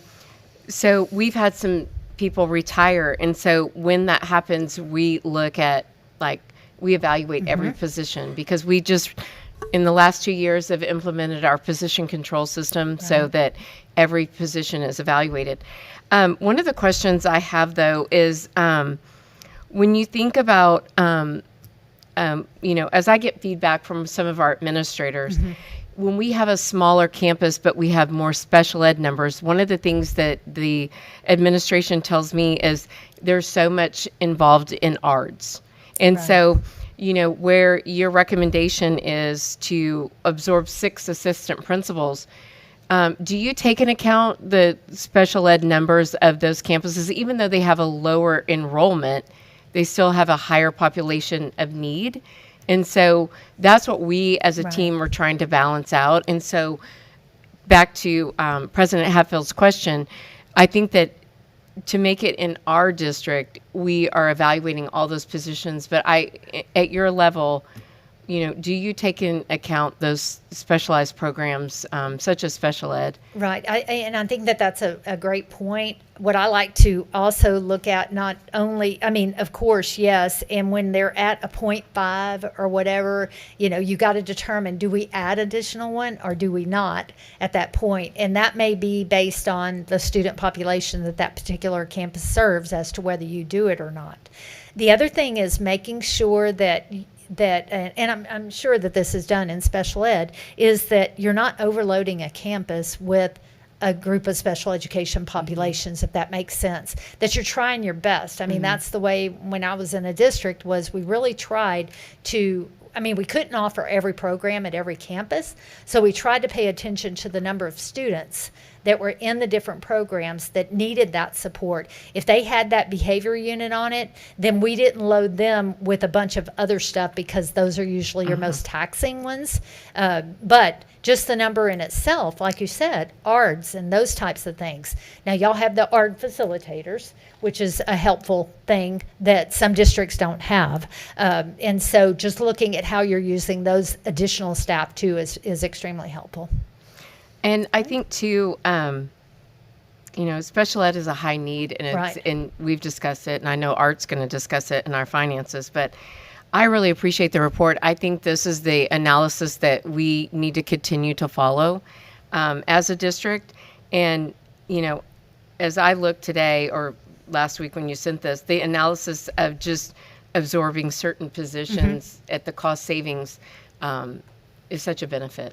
Right. So, I just put it back on this slide because while you're declining in enrollment, what is your special education doing? Right. And so you got to keep that in mind whenever you're making the decisions. That's probably what's hitting the teachers and the special ed aides in that special ed section is the fact that you've grown 26.7%.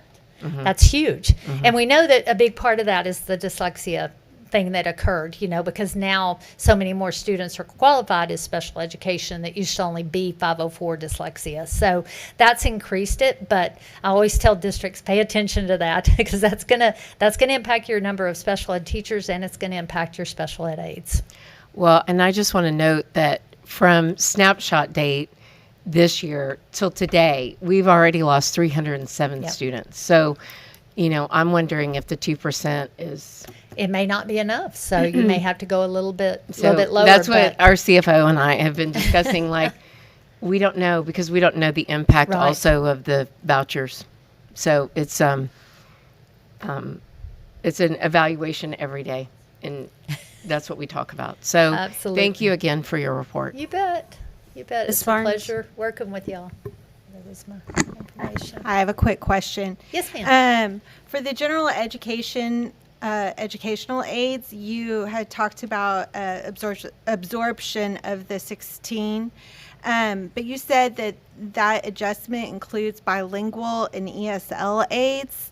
I know when you're comparing the numbers to our peers, our numbers are quite a bit higher in terms of bilingual, ESL. Right. Was that taken in consideration at all? Yeah, well, with that, I'm using that 14.8%, Okay. which at the elementary level, it's bumped up to about 17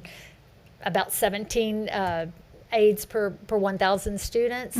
And so it's just looking at those, and I didn't touch the special ed because that is what it is. The pre-K is what it is, but it was looking at everything else outside of that and seeing if there was any opportunity.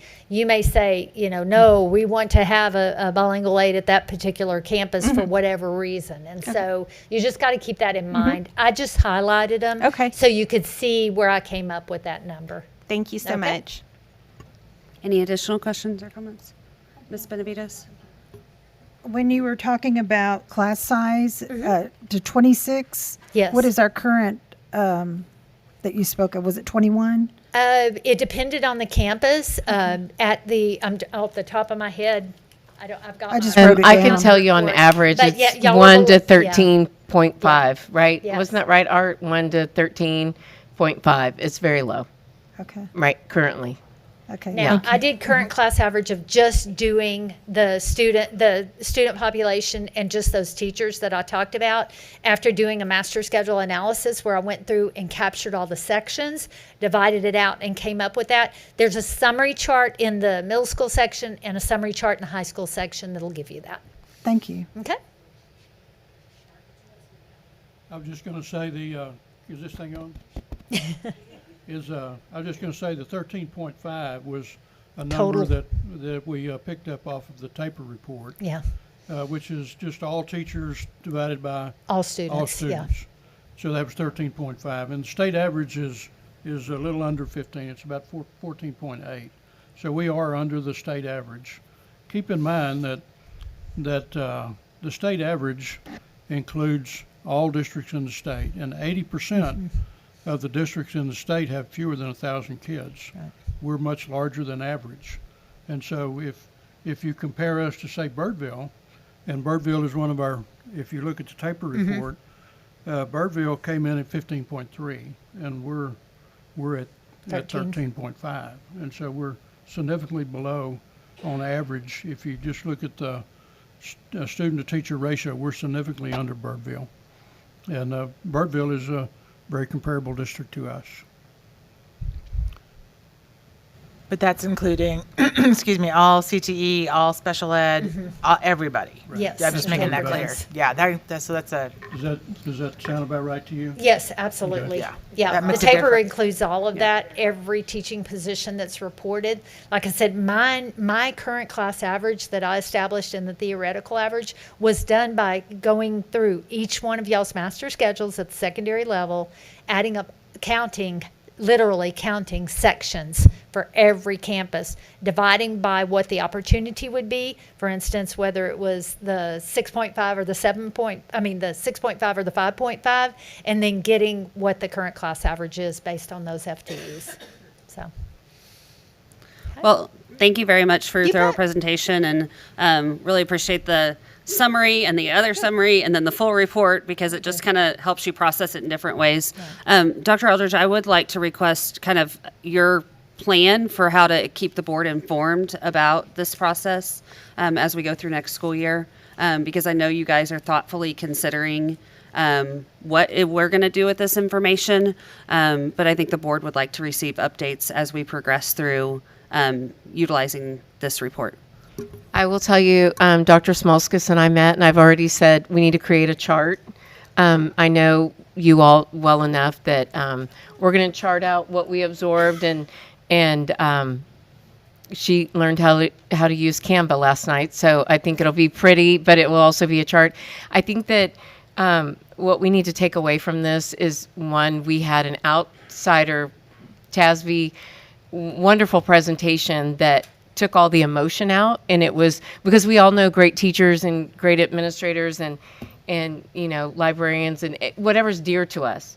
And so for the outside view, for us to be able to make a plan, I think it's going to benefit our not only our student outcomes, but also our goal of financial stability. And so I want to thank you for that. So yes, you will be informed. Yeah.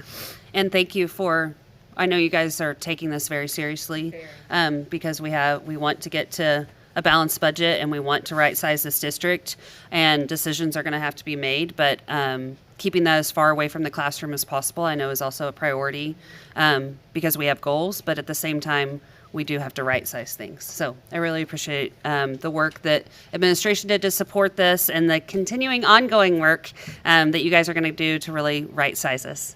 And with that, I think I've been asked if we could have a break. So it is 7:53, and we are going to take a 10-minute break.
The time is now 8:02, and we are back in open session.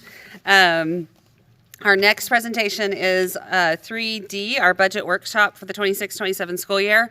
And Mr. Martin, I will apologize. I did rearrange the agenda so that most people could go home, and you drew the short end of the stick on that one. I am sorry you have to stay late, but I did go through and analyze who could go home the earliest, and I'm sorry that you were That's okay. the lonely finance person that, and Carla, you too, y'all drew the stick of having to stay. So thank you for all the work you've been doing as we prepare for the 26-27 year. And I think the presentations from tonight have already kind of informed us on how important our instructional support is, and then the staffing on how important it is to look at our resources wisely and make strategic decisions. And so I'm looking forward to our next presentation. Take it away. Well, thank you, Madam President, members of the board, Dr. Eldridge. I think in presentations like this one, I think sometimes it's useful to kind of give you a summary, a little bit of a summary up front, and then talk about the detail, and then kind of summarize again at the end. But the summary up front really is much like what the presentation just heard. We're losing students. Over the last 5 years, we've lost over 2,000 students, really about 2,200, and we are overstaffed. And so, in order to, if we had those 2,200 students, we would not be facing the issues that we're facing now, because we would have those revenues. And so that's kind of my summary up front, is that we've lost a lot of students over the last few years, especially this year. We anticipate that we're going to lose more next year, and we've got to reduce our staff because we're spending too much money on staff. Over 80% of our budget is staff and staff-related cost, and that's where we have the most ability to control cost, is within our staff. There's only so much you can do with a utility bill. There's only so much you can do with supplies and materials and all of the non-payroll cost. But our greatest ability to control cost is through the number of people that we hire and pay. So having said that, we are estimating right now, and we're hoping to get that number lower. We're estimating right now that we're going to end the year with a deficit of about $12,500,000, and between now and the end of August, we're going to work to reduce that number wherever we can. Going forward, though, if we anticipate an additional decline enrollment of 1,000 students, we do some adjustments in special ed. If we were to do a 1% adjustment for paras and auxiliary people and nothing else, reduce staffing through attrition, and right now we're looking at 95 positions that we can reduce. And when I say that, we will write 95 fewer checks every month next year than we're writing this year. We do anticipate, if our trend holds, we do anticipate an increase in our property values, and we hope to pick up what we've picked up in the past, on average about 1.2 million of additional revenues through what's called the golden pennies, those 8 golden pennies that we have within our tax structure that are just not subject to recapture.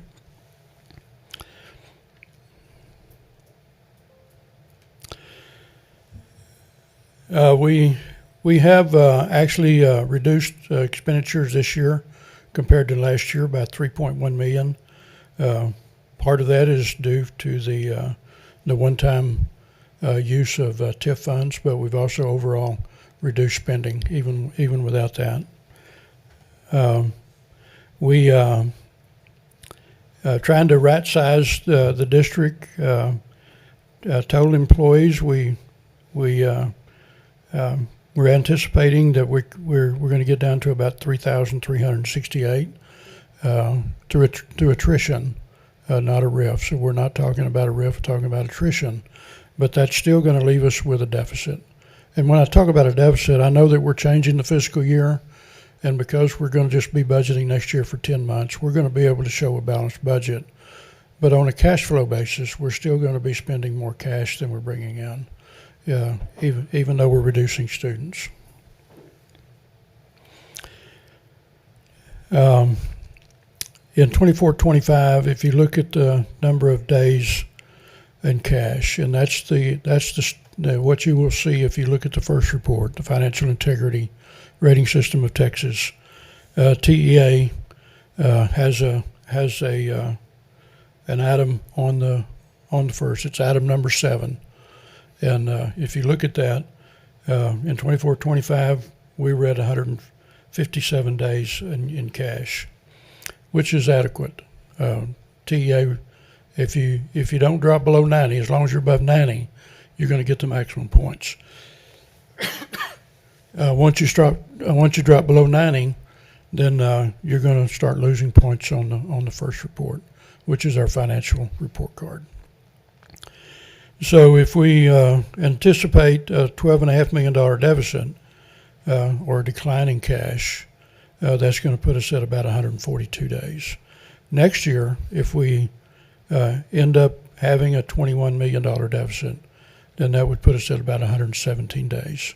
So after next year, we're getting closer to that 90-day mark.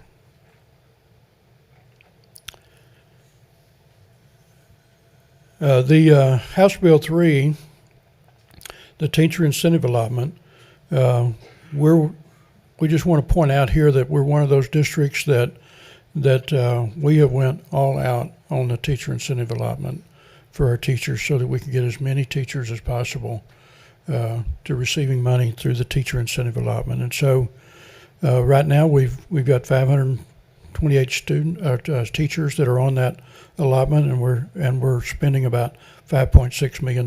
But all of that $5.6 million that we're spending is coming from the state.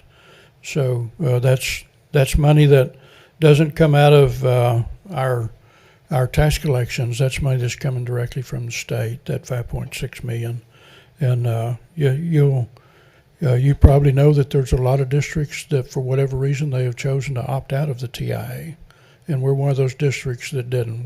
We went, like I say, kind of all out, and we've got 528 of our teachers that are receiving a significant allotment. For the TIA teacher incentive allotment, we've got those that are on the recognized level. They're getting an average of $4,913. So in the exemplary, and something has happened to my little spreadsheet here. I got you on ours. It says 9,773. Thank you. You're welcome. And then on the master's level, it's 18,315. The district has chosen for those people that are between 0 and 2. We gave them additional $1,250, and that's funded locally through district's funds. And then for those that are on 3 and 4, they get the state-funded $2,500. For those that are 5 years or more, then they get the $5,000. And they started receiving those allotments this year. This is the first year that those allotments were paid. 25-26. We've looked at some possible salary adjustments for the paraprofessionals and auxiliary and special ed stipends. If we wanted to do a 1% of midpoint, it would run about $1 million. If we wanted to do the 2%, it would run about $1.4 million. And that would not include anything for any other category of employee. And we're recommending the special ed that we do some adjustments for special ed. And as you see from the previous presentations, we're short on special ed teachers. So we feel like we need to do something for special ed, hopefully to attract more special ed teachers and or not lose the staff that we have.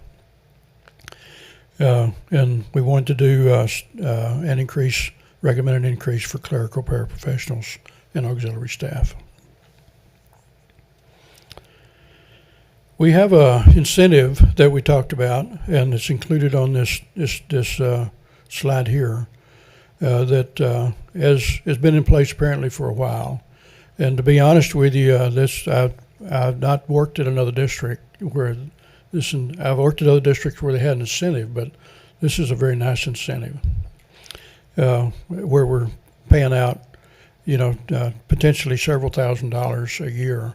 And so if we wanted to look at saving money by not doing something that you don't find in other districts, this is one of those areas we could look at, where we're paying employees incentives when we're already overstaffed. Incentives, and you might say, is it a retention incentive, or what kind of incentive is it? What are we trying to accomplish with this incentive? And if it's to retain people, we're overstaffed as it is. We need to reduce staff. Our key takeaways is we want to reduce staffing levels through right-sizing our staff. We want to get our student-teacher ratios up.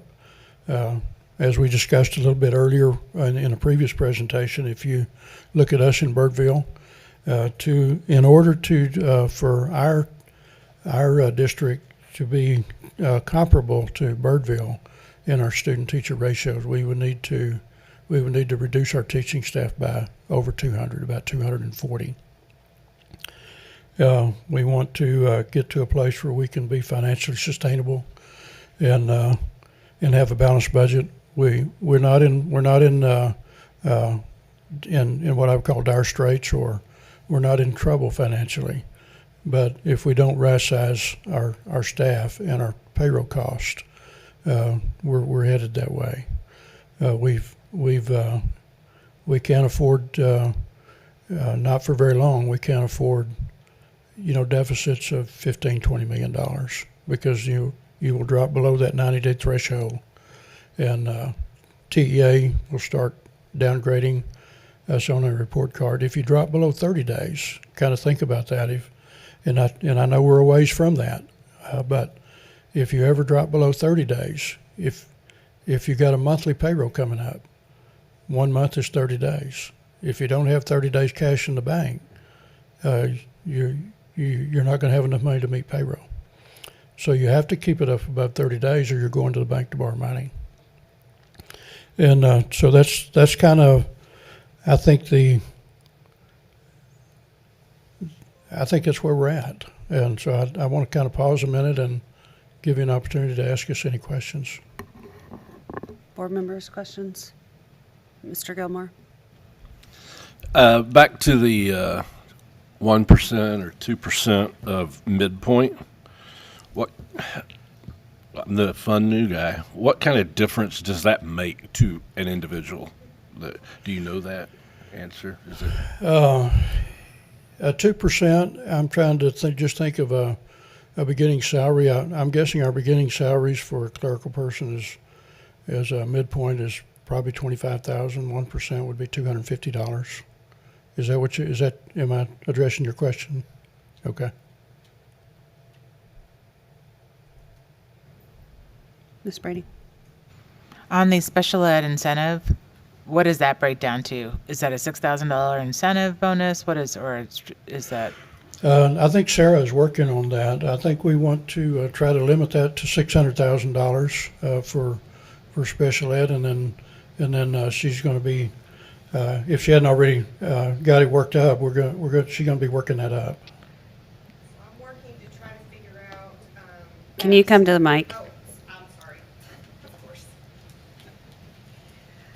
So we're looking to increase, our self-contained classes from a $2,000 stipend to a $4,000 stipend.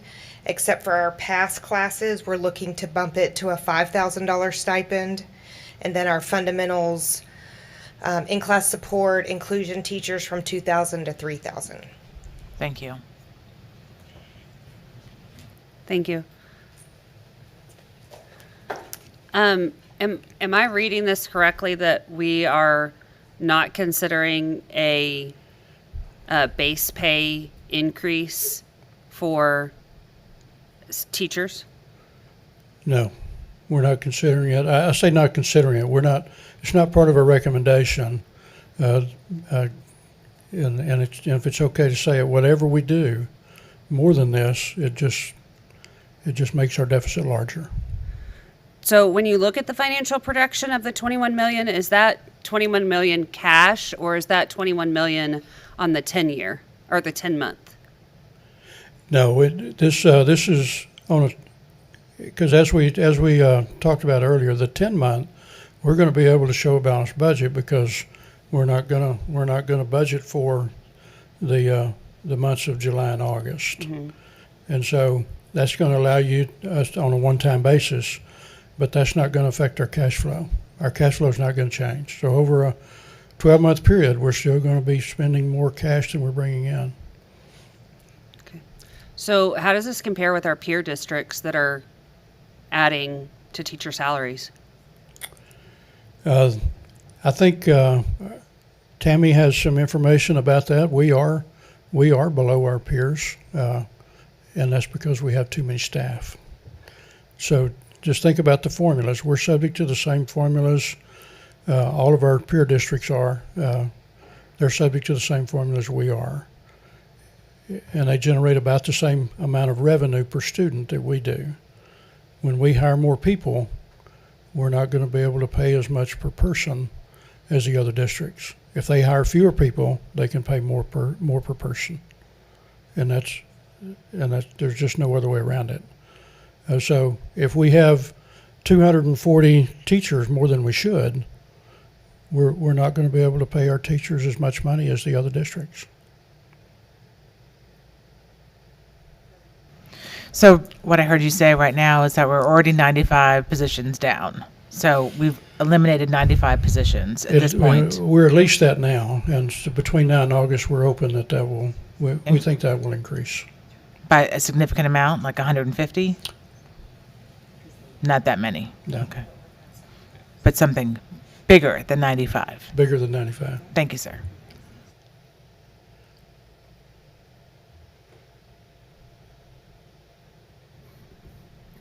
Any other comments or questions?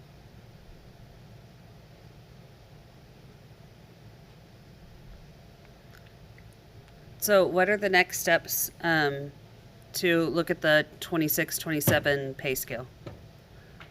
Is that in I'm the sorry, June? say that again. So are y'all going to bring this forward in the June for consideration? Yes, yeah. We need to get our certified values. We'll get those on July 25th. We'll reevaluate how much money we have to work with, and then come back and, as we get resignations, retirements, and that kind of thing, we're going to be looking at every position to try to reduce our staff more than 95, and then we'll come back with an update. Could you also go back to the significant CFP employee incentives, and what does the cumulative leave upon retirement on the right mean? Yes, and which slide was that? A little bit further. 11. I can explain it, Art. So in December of when an employee reaches 5 years in December, every December we give the teachers that meet those marks that amount of money. When they retire, we also have another incentive. If they have 38.5 days of local leave left, we give them a check for $5,000. Is the one on the right in policy? Mm-hmm. Yep. What is it? DEC local. DEC? And I think these have been over 20 years. So employees that, in like Art alluded to, our teachers that meet these marks, this is a separate amount that they receive. And it goes all the way up, and Carla Statsny can talk about this. There's no limit. So it goes to 40, 45, 50. It keeps going. And if I remember right, the longevity pay is paid in December on the December check, and then the retirement money is paid after they submit their retirement papers in the summer. Okay, thank you. Board members, any additional comments or questions? All right. Thank you Okay. very much for your presentation. You bet. Our next item is item number 4, which is report from our subcommittees. And I'll start off with the leadership subcommittee, which is responsible for the legislative agenda and superintendent evaluation tool. We have not met, but I'm in the process. I'm going to be working with Kim Castanon to set up a meeting because we are about ready to kick off the legislative priorities and get those drafted in the next few months. I think we have some interest from staff that have expressed they want to help and they're interested. And so we want to work with Dr. Eldridge to see the best right size of potentially in the past. It's been the board president in consultation with the superintendent, and now there's kind of some interest to get other people involved so that when we come up with that agenda, we also have some accompanying materials that would include how the legislative priorities would impact the district directly with some data so that we can better communicate our legislative priorities. And so we'll be working with Kim in the next week or so to get that meeting on the books. And then any additional updates from the governance subcommittee? Correct. The governance subcommittee met on May the 2nd to go over what had been presented from commit about updating and looking through our board operating procedures, or otherwise known as the BOP. And then we have already presented that in our last board meeting. We will also be setting up a time to meet with Tammy regarding our District of Innovation and our grievance, more specifically our the grievance schedule, just so that we can better understand and go over that. And I think that was per request from Mr. Gilmore. So we will be doing that here within the next, hopefully, couple weeks. Yeah. All right, and then any updates from the infrastructure subcommittee? Finance and Infrastructure Committee met on the end of April on 4/27. Since we've had a couple board meetings, you've heard those presentations really, but we were looking for a compensation package from Mr. Martin. So you all have seen that and now hear it. All right. With that, any questions, board members of other board members about the subcommittee work? All right. Well, I believe we have reached the end of our agenda, and the time is now 8:25 p.m. and we are adjourned.